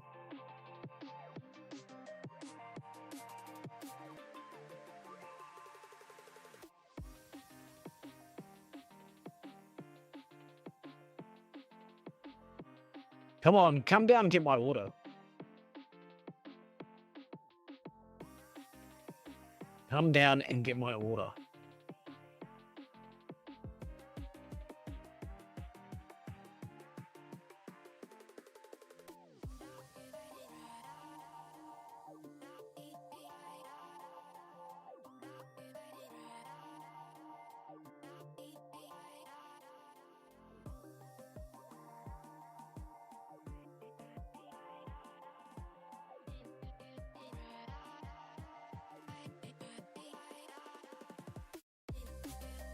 Oops.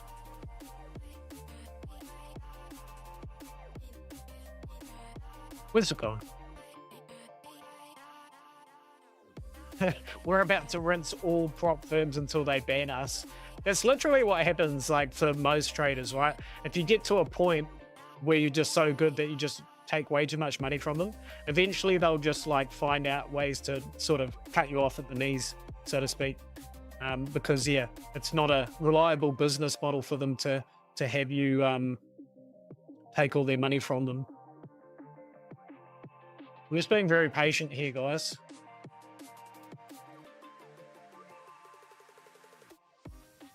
Oh, he's facing the wrong way. His head's backwards.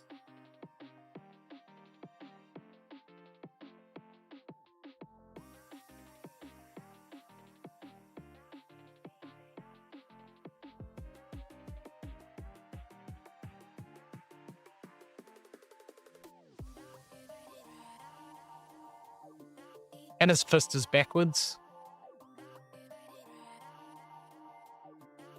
And the hat.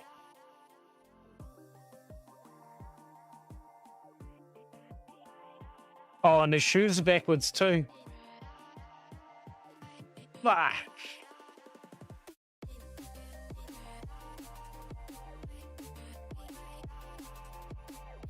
We'll just pretend they're magic shoes. Mama said these were my magic shoes.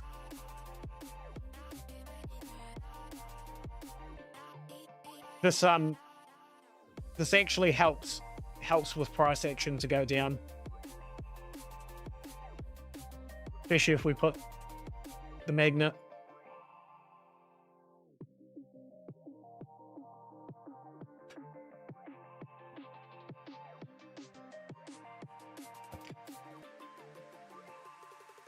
Is everyone still alive in the chat? Let me know in the chat, like, how long you've been trading for.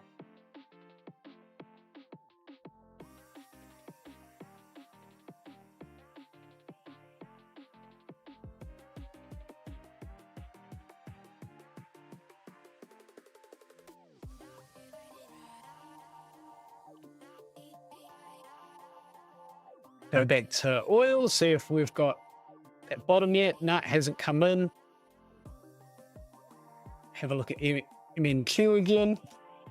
Yeah, it's coming up. It's coming up to do the wall feeding.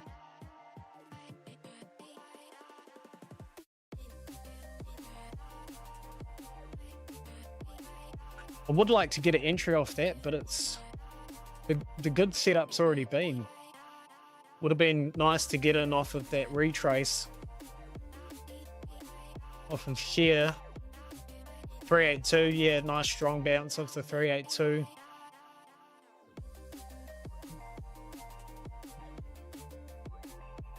It started 3 years ago.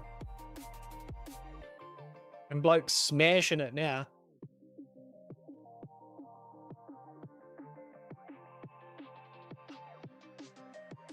That's awesome, bro. Need to sit in here more often. Yeah, man, absolutely. It'd be great to have you guys on the stream. Get a few regulars on here. We'll talk some shop. Hopefully you guys will learn some things. We'll make some money. We'll lose some money. We'll laugh about it. We'll cry about it. Talk some shit. Talk some banter. Draw some stupid pictures.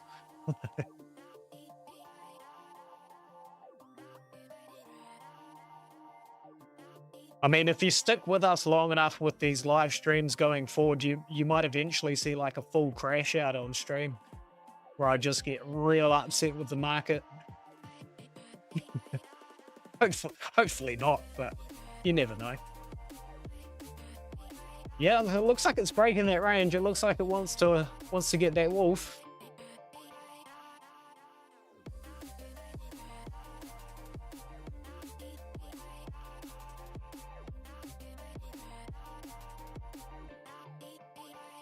Yeah, and look where the top of that that target for the wolf wave as well. It aligns with the top of that zone. So we've got a nice zone there. So that's probably where we want to be looking for the short setup.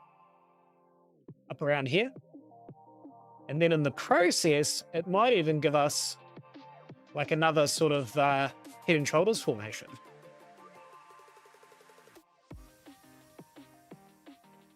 Might give us something like this. Very steep neckline off of that though. I suppose if I take it down there, that there. Very ugly head and shoulders, but not the shape that matters, it's more the structure and what's happening before, during, and after that cause that structure. People get too hung up on the shape of patterns like retail traders.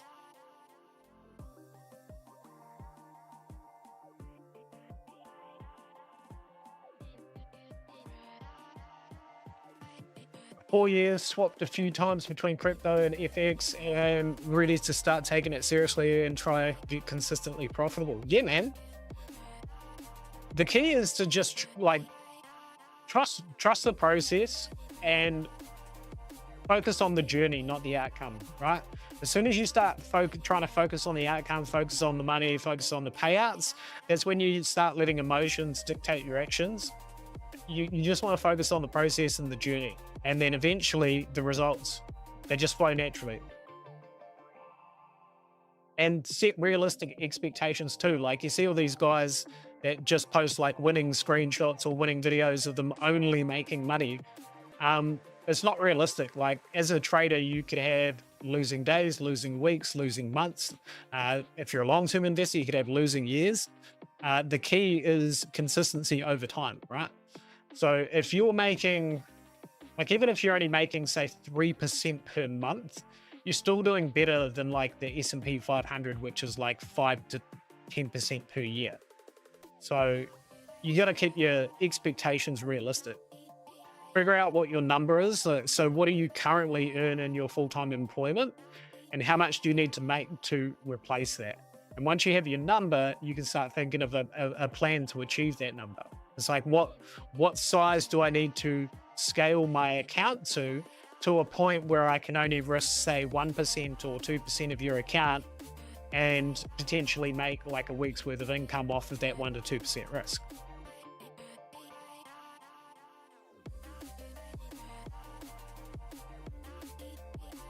Pretty much what we usually do on our late night calls. Yeah, or is that talking shit? Drawing silly pictures. No, we do. We look at some good setups on the live calls, man. We find some real good setups.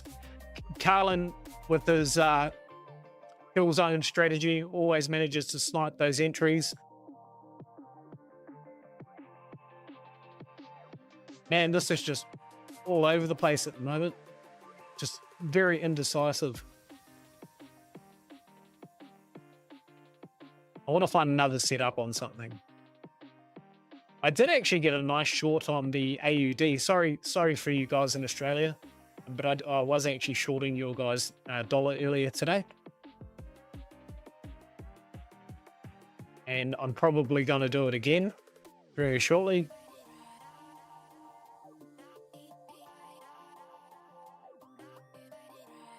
I'll be waiting to see when price retraces where we actually come up to. We'll likely come up to here, 6180 or the 707. And if we do, I'll be looking for signs of weakness to potentially short it back down to this level here. But that's got to be another trade that we have to wait for patiently to play out. It is on the 4-hour time frame, so it could take a while to develop. We'll just see what we're seeing on the 1 hour.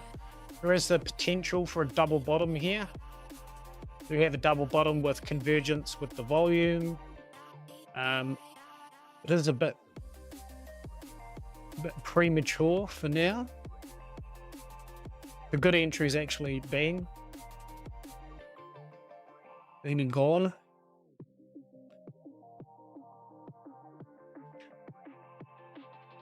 That's okay, it's shit anyway. And most of the fiat currencies are friggin' shit.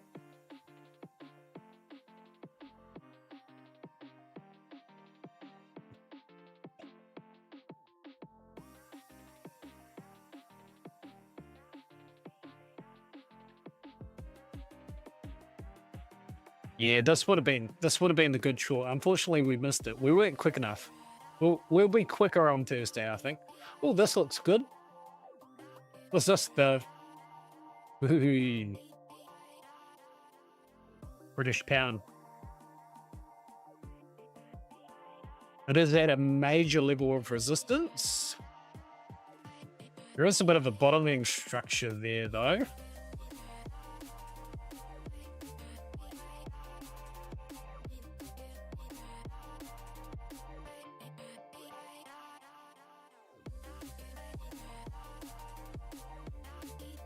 Top the 2618. Delta's around about the mid-range. No bearish div on the daily. I just want to have a look at the weekly, see what that's doing. I don't like this consolidation. There's a little bit of a fake out here, which you usually see on the third pivot, right? So on the third pivot, you have... Yeah, I get to use my pen. So you have 1, 2, and then usually on the third pivot, you can get a fake out, which is what we got there. And generally on the fourth one, you'd actually look for the lower high for a breakout to the downside, but we're getting a much larger consolidation here. So there could be a manipulated move coming either below or above.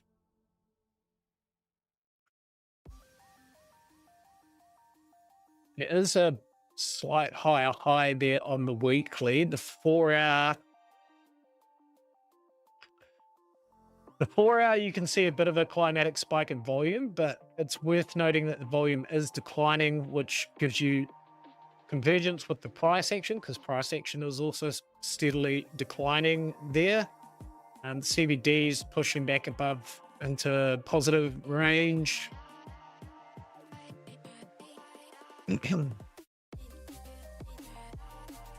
Quite indecisive.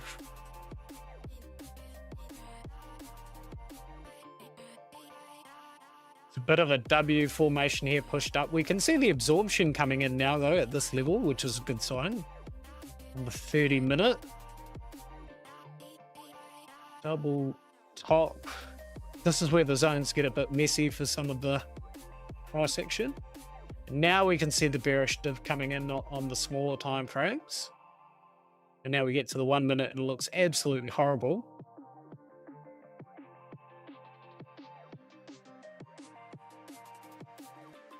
I am a bit concerned that if this comes down, though, retest this neckline, it's going to want to push up. Even though we do have the absorption. Let's have a look at some other...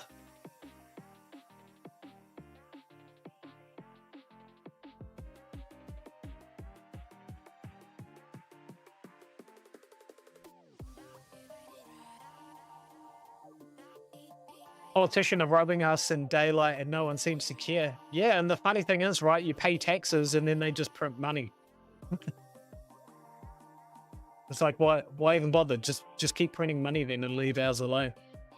You're devaluing it anyway. Oh, so it did bounce off of that zone. We did get a short signal off that. It might actually be looking pretty good for a short. Damn, I don't want to do that. It's crazy.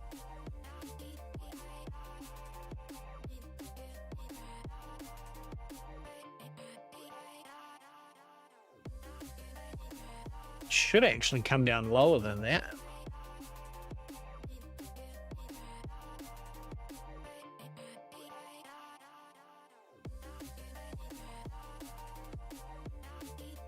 there. It's only really like a one-to-one setup. It'll take ages to play out too, which is a bit frustrating.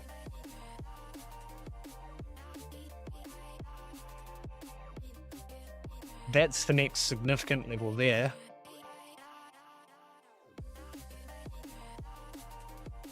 I will run some fibs off that move actually, just to see what confluence is there. So I'm running fibs off the impulse. And yeah, 6180, 707 is around about where we would expect. We're also quite a way away from the trend-based moving average.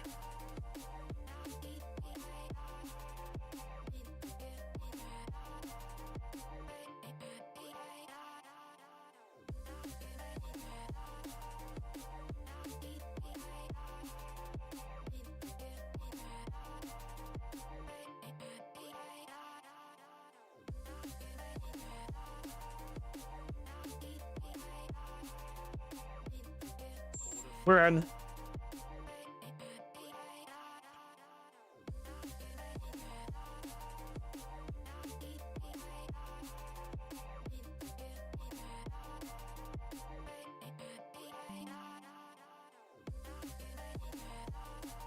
Whoa.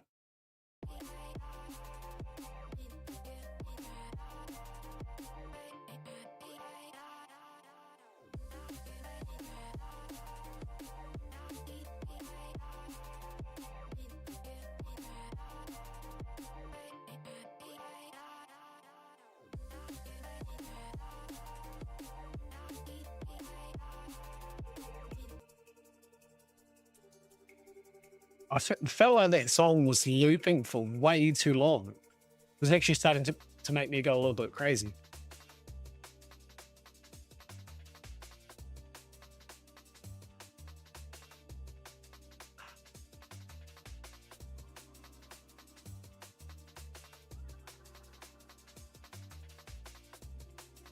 Was it just me, or was that song felt like it was looping for way too long?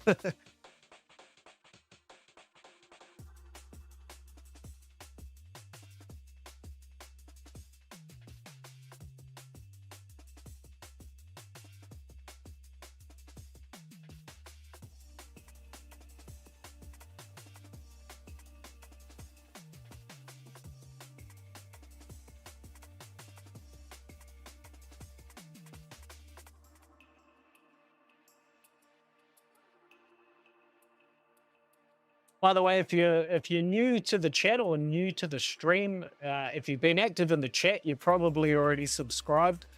But if you are new to the stream, new to the channel, and you're enjoying the content, right? Make sure you like and subscribe. It does help the algorithm. It helps us put our content out there. The more content we put out there, the bigger the following we get, the bigger the giveaways we can do. We're going to do a giveaway this Thursday on our next live session, which will be at the same time, 7:30 New Zealand Standard Time. So we'll do a big giveaway. The highest giveaway is valued about $1,800. So yeah, it'd be a very, very good opportunity for everyone. Yeah, so make sure you subscribe, like the video, even leave a comment. That always helps the algorithm if you want to, if you've got a spare 2 minutes. And then also, if you'd follow my socials, that helps me out a lot too. You can find my socials in the description. I do post a lot of trading content on my socials as well. I think that's all I actually use my socials for now. The odd meme, maybe a little bit of a political debate every now and again, but mainly just trading.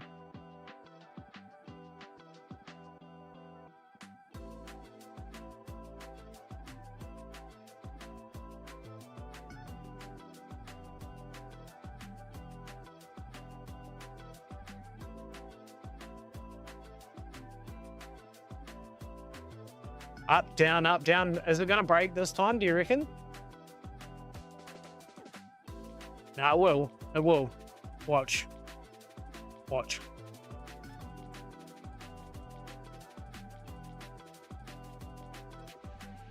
This is the only strategy you need in order to be profitable in this market.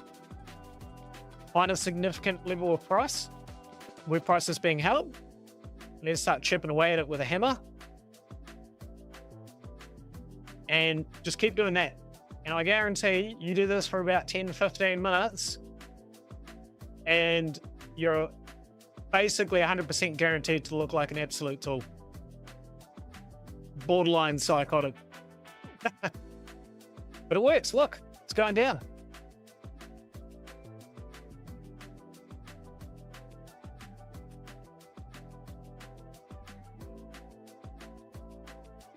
And that's what the hammer's for.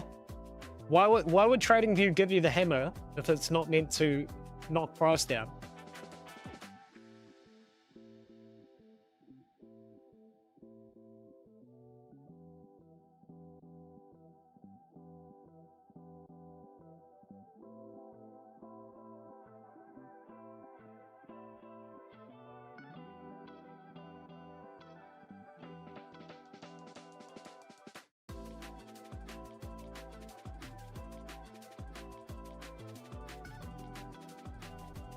Interesting.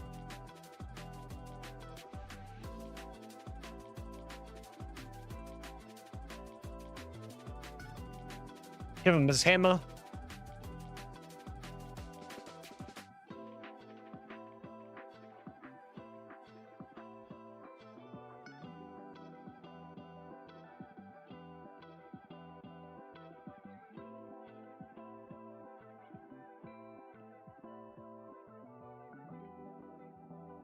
This is what happens when you get impatient with price action. You start drawing stupid pictures on your chart.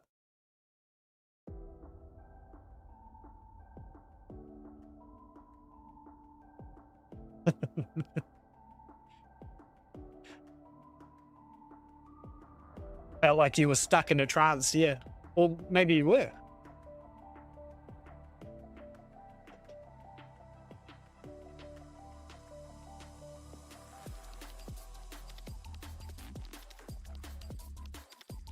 By the way, you notice at the top of the screen, you have a Apex Trader funded 90% off sale as well. If you guys do want to get some discounts on some evaluations, that 90%, today's the last day for it. Just use the code RAZ, R-A-Z, and you'll be able to save a nice little bit of money on your evals.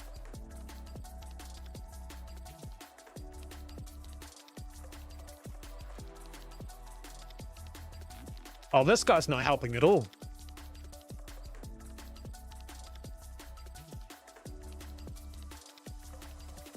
No mahi. How's our other trader looking? Has that moved? That's the problem with these assets. They don't really move much.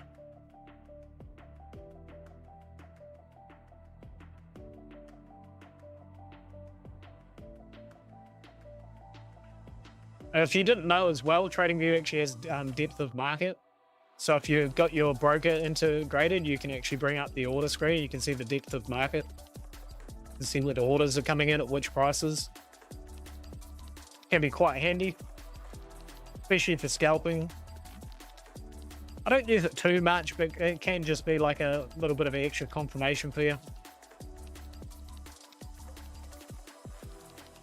Oh, now it decides to move. This one's not playing the game at all. It's just choppy chop.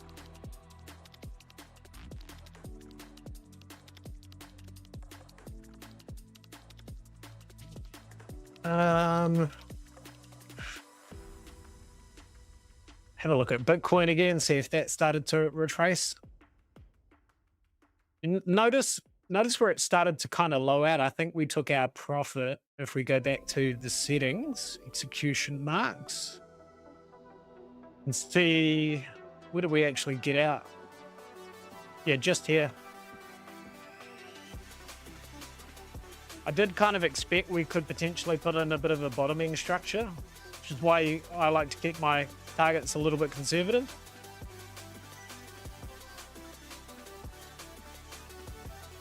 Climatic spike before the pivot. Climatic spike before the pivot. Coming down now. Or trying to. Get rid of that.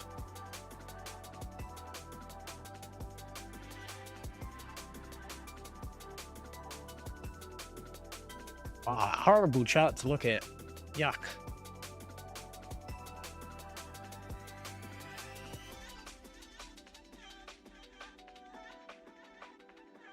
Where are we? This one.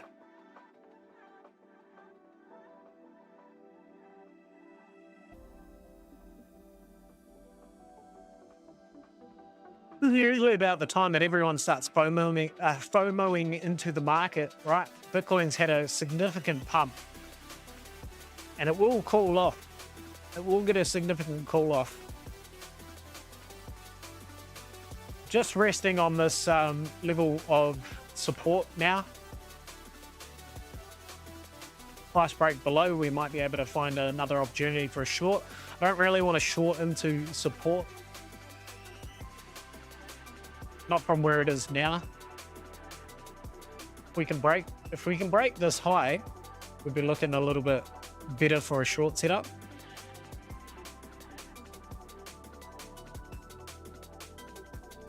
Otherwise, if we can push back up, back test the level again, might be able to get a nice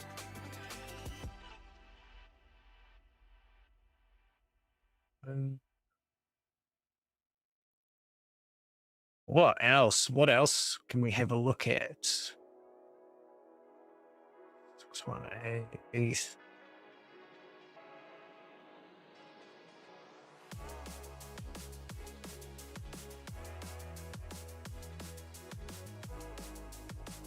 Nice V bottom there on the 4 hour.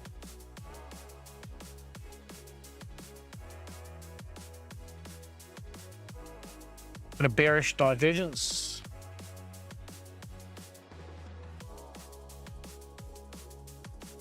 We are kind of just sitting on this level at the moment. We break that. There's a good short setup on the higher time frame. Coming up again to back test some of those key levels. We'll probably run into a bit of structure here at the 50 and then again at the 618. Yeah, so we can see we got that zone confluence at the 618. So yeah, that's going to be the key area to look out for first. The 1 hour. You may even get like an inverse head and shoulders here.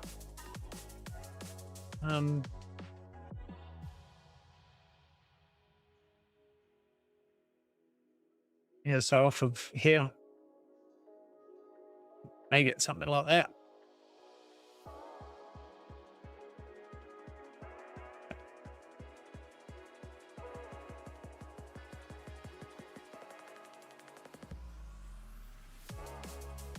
Wonder if we can find a short-term pullback. I don't really want to go against it though.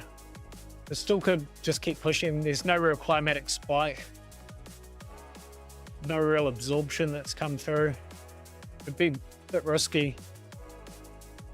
Yeah, the only real confluence you've got is that support zone, resistance zone.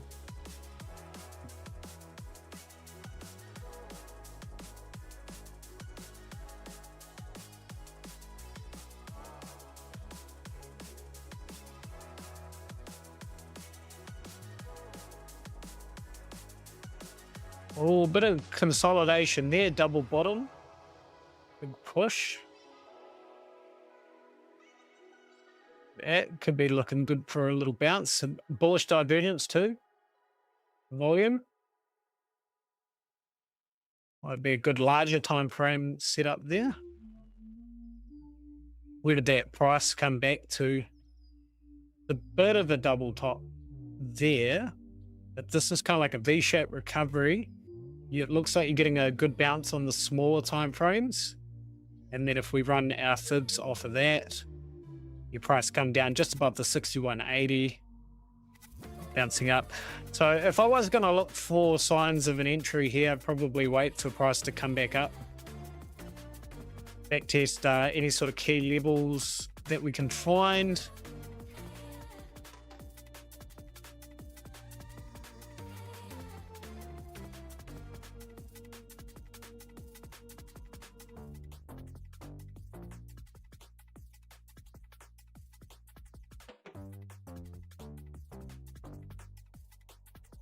Probably up here, between the 618 and the 707, I think.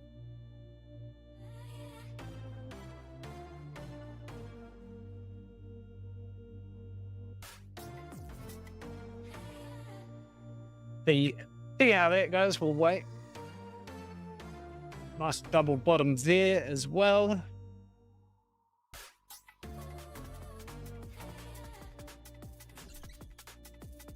You got that kind of head and shoulders, same thing again here. Left shoulder, head, breakout, right shoulder, come down.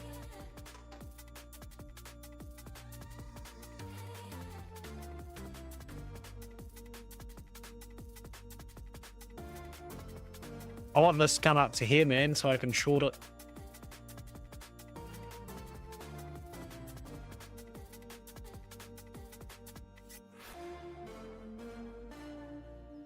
Convergence about this level, so that's where we're looking for a potential short.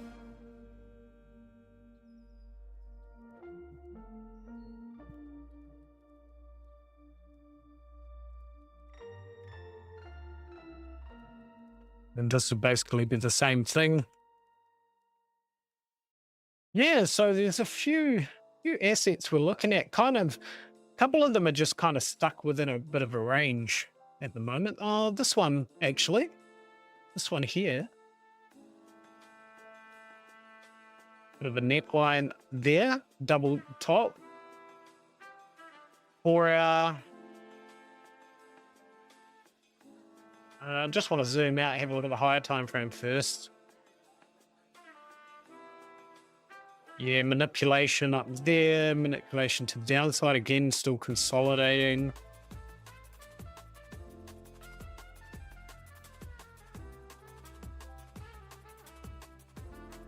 Pushing up, nothing much to see on the daily.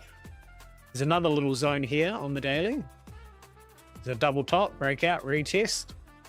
So price is kind of just below that. So there is a little bit of resistance just here. I've already got 2 positions open on the funded account, so I don't really want to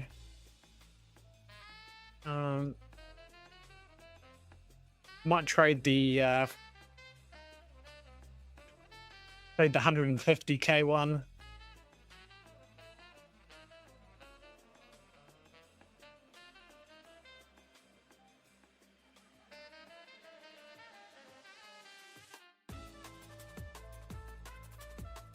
And I'll just have a look on these smaller time frames, see what we can see.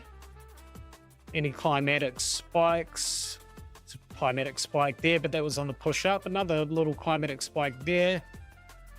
Bit of a double top. Have a look on the 1 minute. Yeah.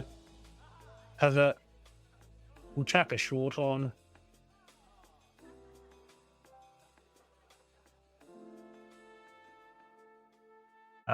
It's on the 150k account, so we can afford to use more risk. And we can probably go for about 600. Order filled.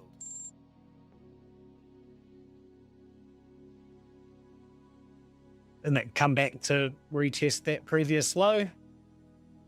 I don't think the breakout target on that double top has been met yet either. We measure it, put a breakout. So now we'd actually come back down to here. So I'll just mark out a zone there. And then if we zoom out, look for structure, look for confluence. There will be a higher probability if we can find confluence.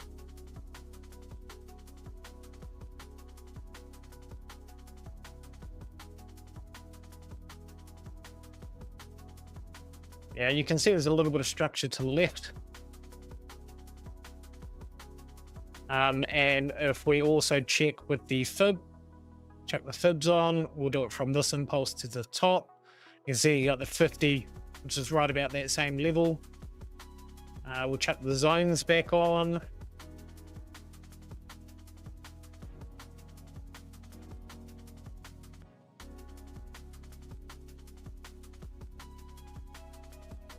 That's where the buyer effort was concentrated, was around about that level as well. And the absorption started to step in. You see a lot of volume in this area. The other thing we can do is check on our fixed range volume profile and have a bit of a look and see if there's any confluence there.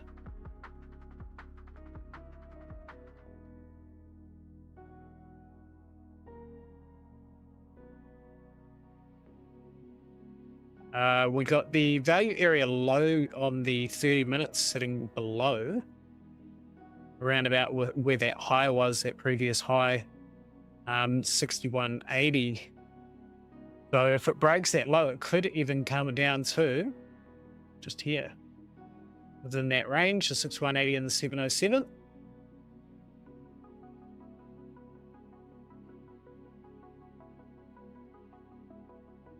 And you got a bit of confluence there with that session value area high.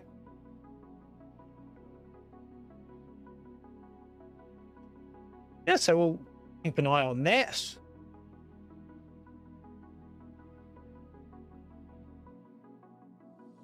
So with this account, the $150,000 account, our profit target is 9,000 to pass that evaluation.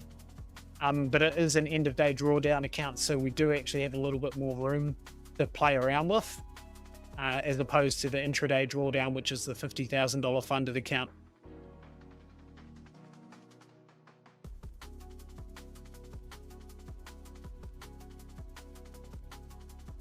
But yes, it looks like there's a bit of a topping structure there as well, so it might want to come down very, very shortly. And what was the profit target on that again? So yeah, it'd be a nice little 2-to-1 setup, risking about $500 to potentially make about 1,500. These ones are just taking a long time to play out. Very long time.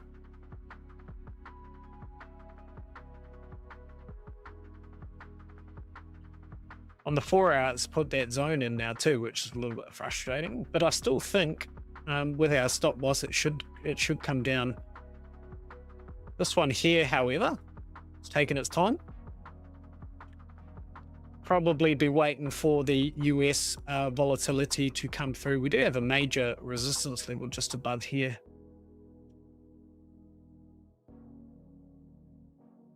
Have a quick look in Empire, see what the team's looking at.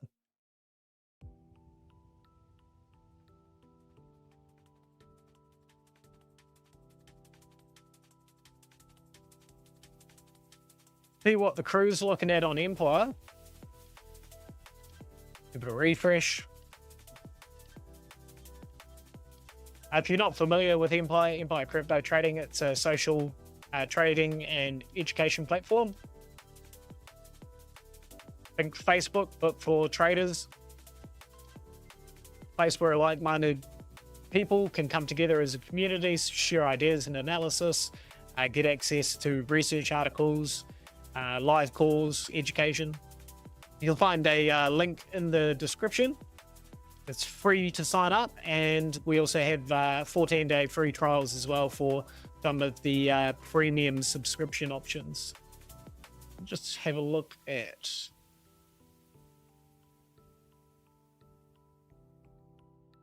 Yeah, nice. Nice long setup there.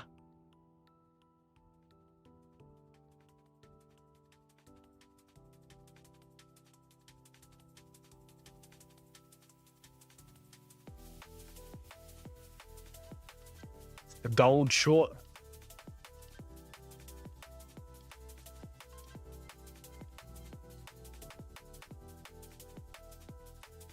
What was red?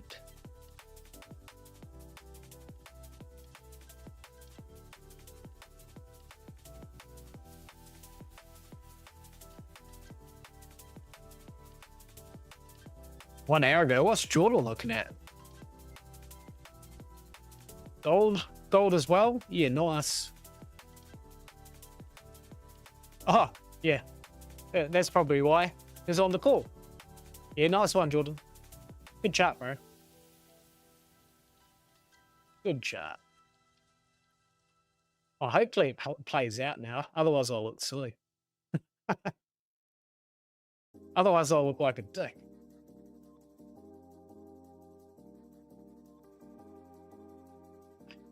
That one we had a look at before.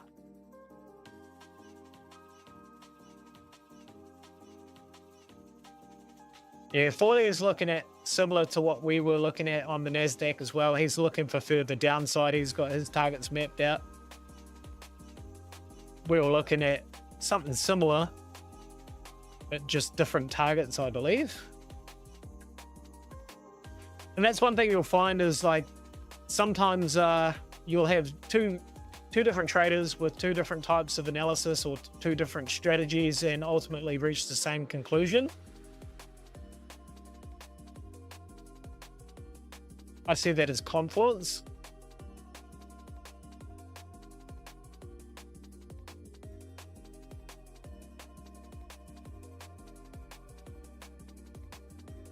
Where's NASDAQ gone? Here. That's what I was looking for. So we're already seeing we had that short-term wolf wave setup that we were mapping out before. That could push us up to backtest higher levels and could potentially even put in another little head and shoulder structure. Maybe come up to here, retest,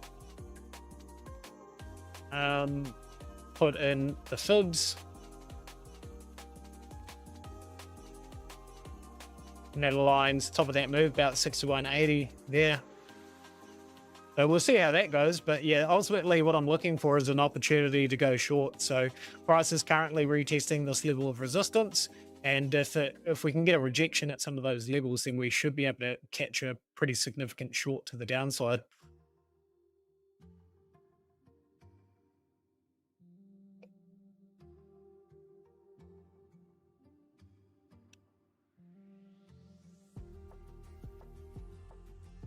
See, we're in a little bit of the red on some of these open trades at the moment. You can see $127 negative P&L and 225, but our overall profit for the day still very, very much in profit for both of these accounts for the day so far.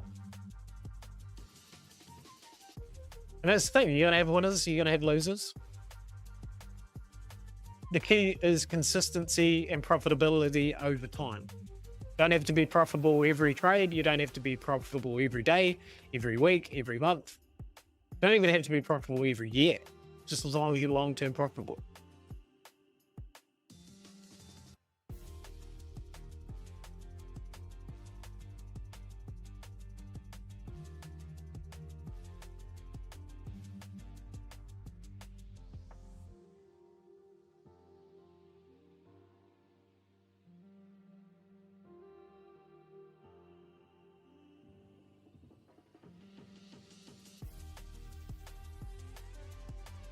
And looking at this weekly as well, we do kind of have like a little bit of an evening star formation, but the only thing I don't like about it is, like, you notice with this morning star, it's a very strong bullish engulfing.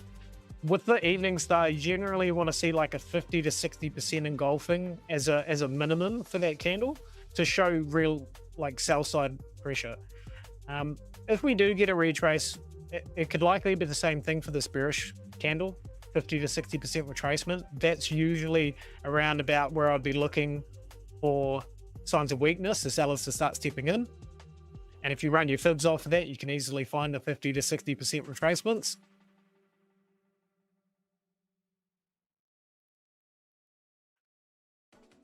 Is gold finally going to start to move? Is it finally going to start to move? I almost want to add to the position.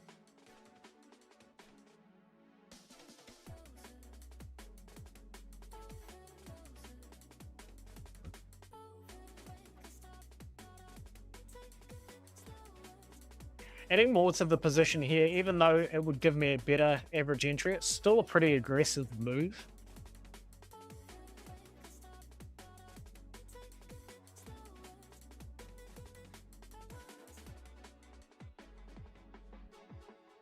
But you see how we got this absorption pivot, right? So the the sellers were absorbed by the buyers, price pivoted temporarily. And then on this candle, we got the absorption pivot, the buyers absorbing the sellers again, and then immediately the sellers engulfed that bullish candle.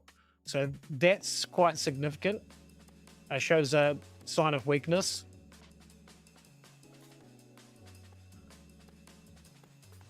I do think this is coming down.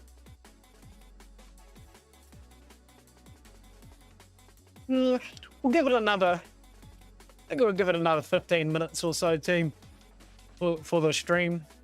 We'll see if the trade can play out within that 15 minutes. If not, I'll just leave them to run. And if they hit their take profit, great. If they hit the stop loss, oh well, we're still up majorly in profit for the day.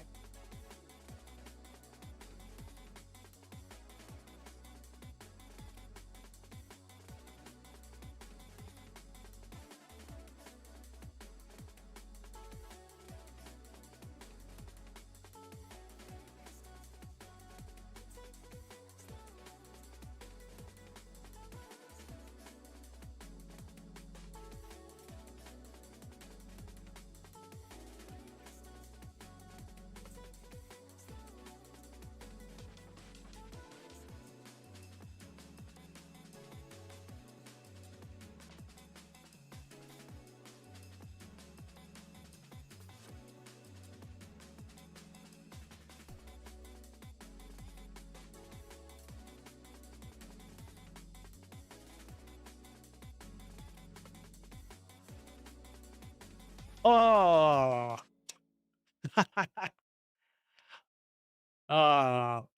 so I've been trying to find ways to, when recording and doing the stream for you guys, I've been trying to find a way, because I'm using OBS to stream.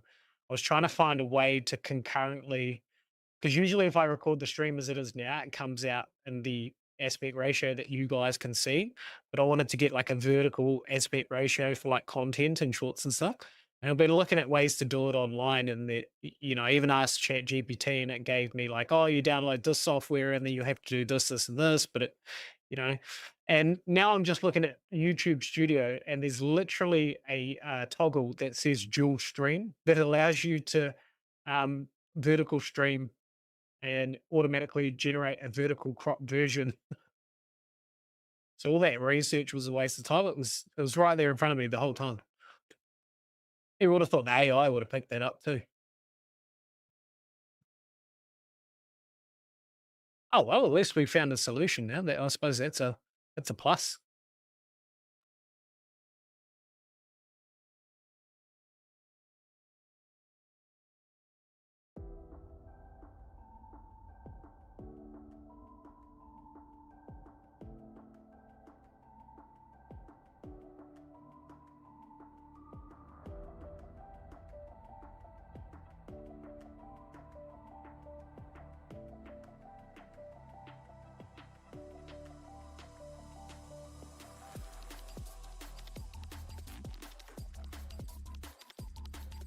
Come on.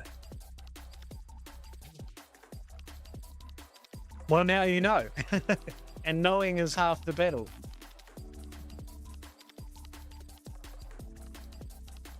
Is it too late to do it? Is it gonna? I think I have to do it at the start of the stream or something. Connect a vertical stream from your encoder will automatically generate. I'm worried. I don't want to click on it because it might fuck up the stream. I don't even think I can anyway. I don't even think it'll let me. I think I have to do it before I start the stream.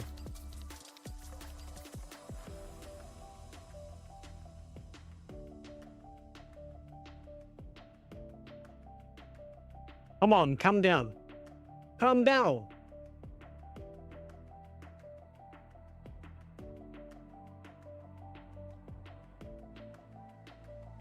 Come down so I can shut down and go to sleep.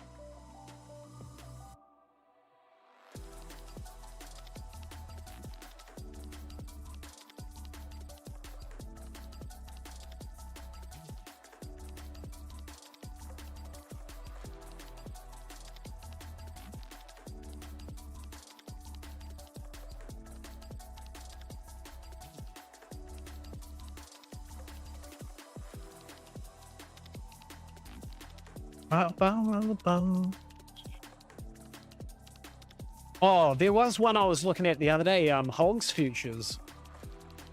There's a wolf wave setup as well that we mapped out. The problem with this is the market only runs from like 1:30 to 6 or something. And a lot of the prop firms will actually require you to close positions, or it'll automatically close them for you, depending on the asset that you're trading. And in some cases, they'll actually wipe the profits if you don't close the position within that window before the market closes. But it's very frustrating when you're trying to trade with a prop firm, right? And you see a big high time frame setup like this that you could potentially get a very nice move off of, and you can't even hold the position open long term because it closes it for you. Either closes it for you, or you end up getting a telling off from the prop firm for not closing it. But yeah, the expectation is, as a minimum, I did actually initially have a long that I took off of this, and you'll be able to, I don't know if you'll be able to see it because I think it was on one of the evaluation accounts that got upgraded to funded. So on this one? No, I think it was on one of the evals that got upgraded.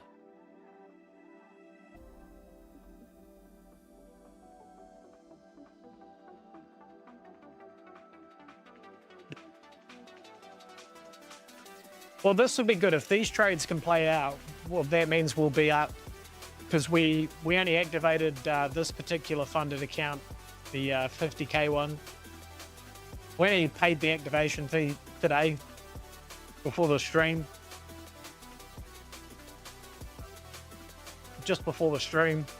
Got one trade on just before the stream, and that $450 short, that nice $450 short, we got that one.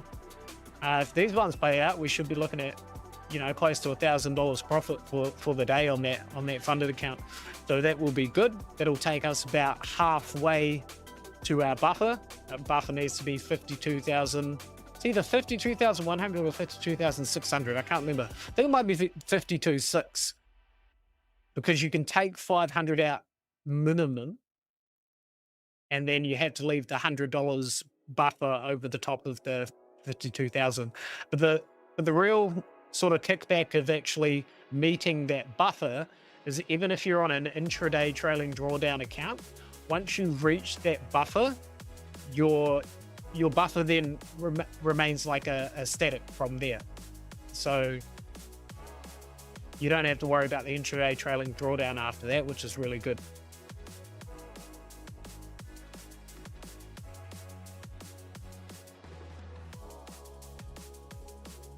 Come on. It wants to move. It's got to wait till US session probably.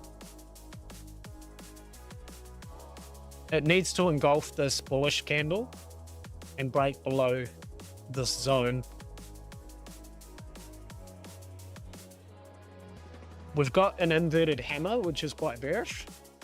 So that's a good sign. And then we also spoke about that massive absorption of the sellers.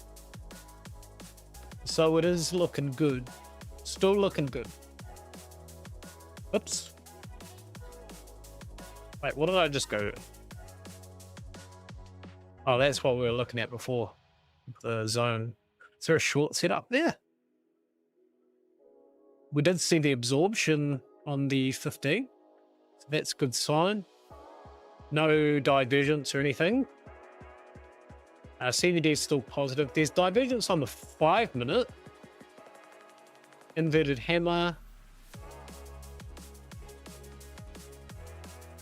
Ideally, you'd be looking to... Oh, there's a zone just there, but ideally you'd look to break the high, break below the high.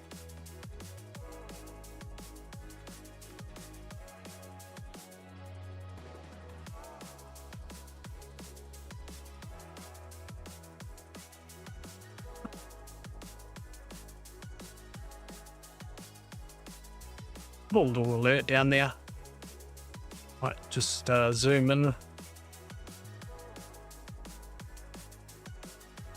Was there anything on the higher time frames? It was.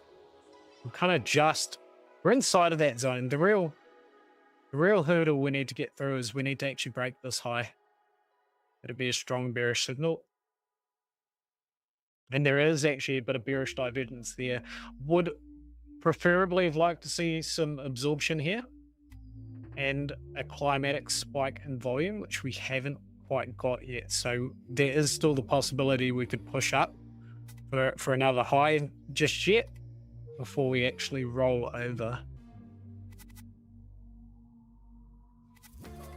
At least come back to backtest these highs. There's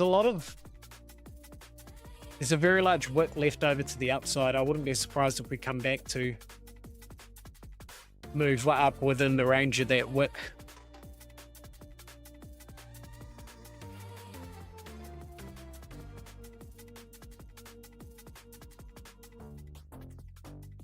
But yeah, there is absorption on the smaller time frames. Still not great. Not ideal. Need to wait. Need to wait.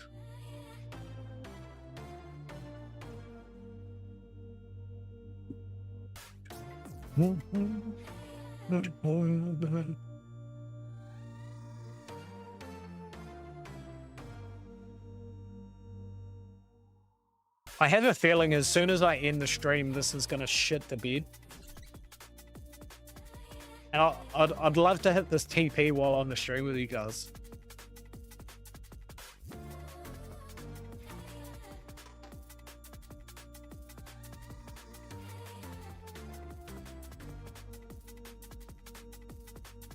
Trying to backtest it as a double bottom now. See this double bottom here? Just trying to backtest that. You got the 9 EMA. But if we can close below that, we should get some nice follow through.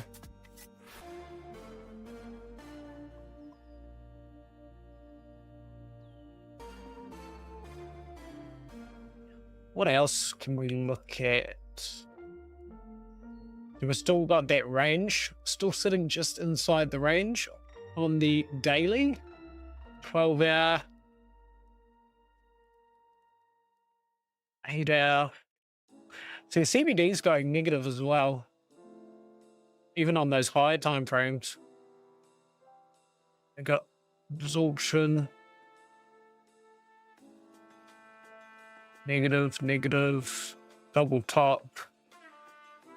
It's coming down. It's fucking coming down.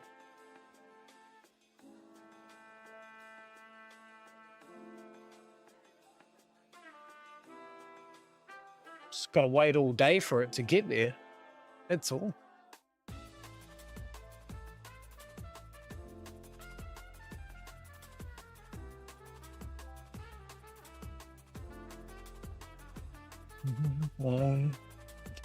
Oh, we'll have a look at our 150k account then.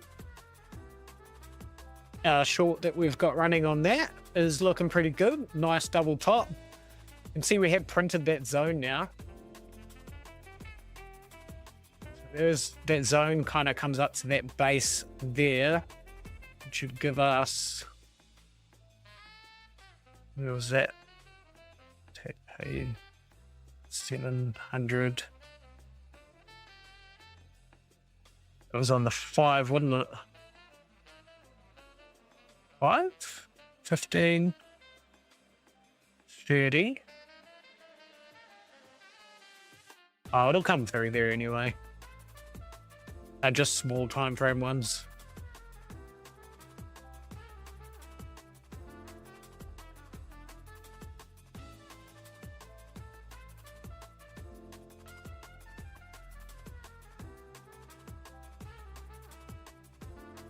Got the slight retracement of that, the doji.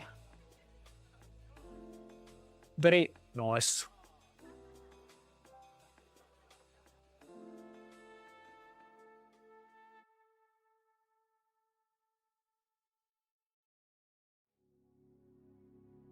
It was a 10-minute. Come to, it was around about there. Just seeing if there's any more confluence. I don't know, like fair value gets really, the fair value gets actually in here.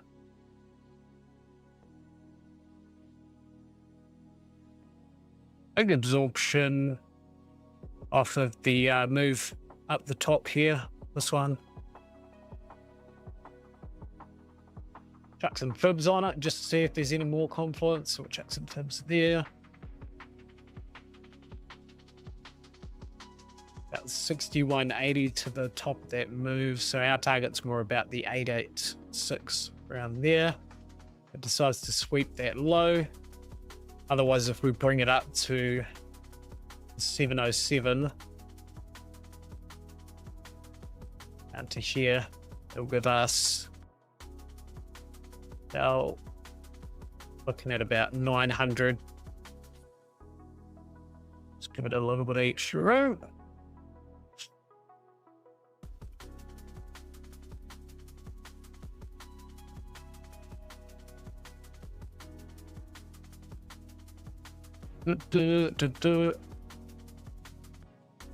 Come on.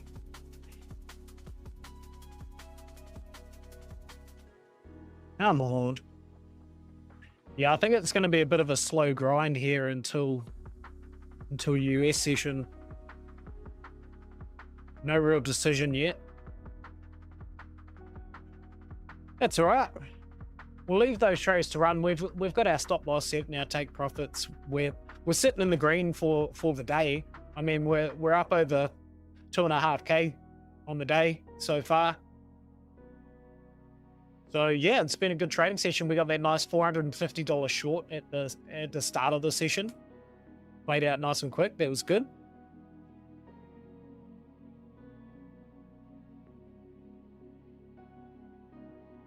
But yeah, thank you very much for you guys who jumped on the stream. Also those who have liked and subscribed, be sure to follow me on my socials as well. Appreciate all the support from you guys. If you do want to capitalize on the Apex sale that they have going at the moment, today's the last day, so 90% off if you use the code RAZ. I do get a kickback for that as an affiliate. But yeah, any support you guys do helps out the channel, and then it allows me to do a giveaway, which I'll be doing on Thursday on the next live stream. So I'll be doing a big giveaway valued at over $1,800. So if you want to find out how you can get in the draw to win one of those prizes, make sure you're on Thursday's live stream. Thank you very much, team. See you later.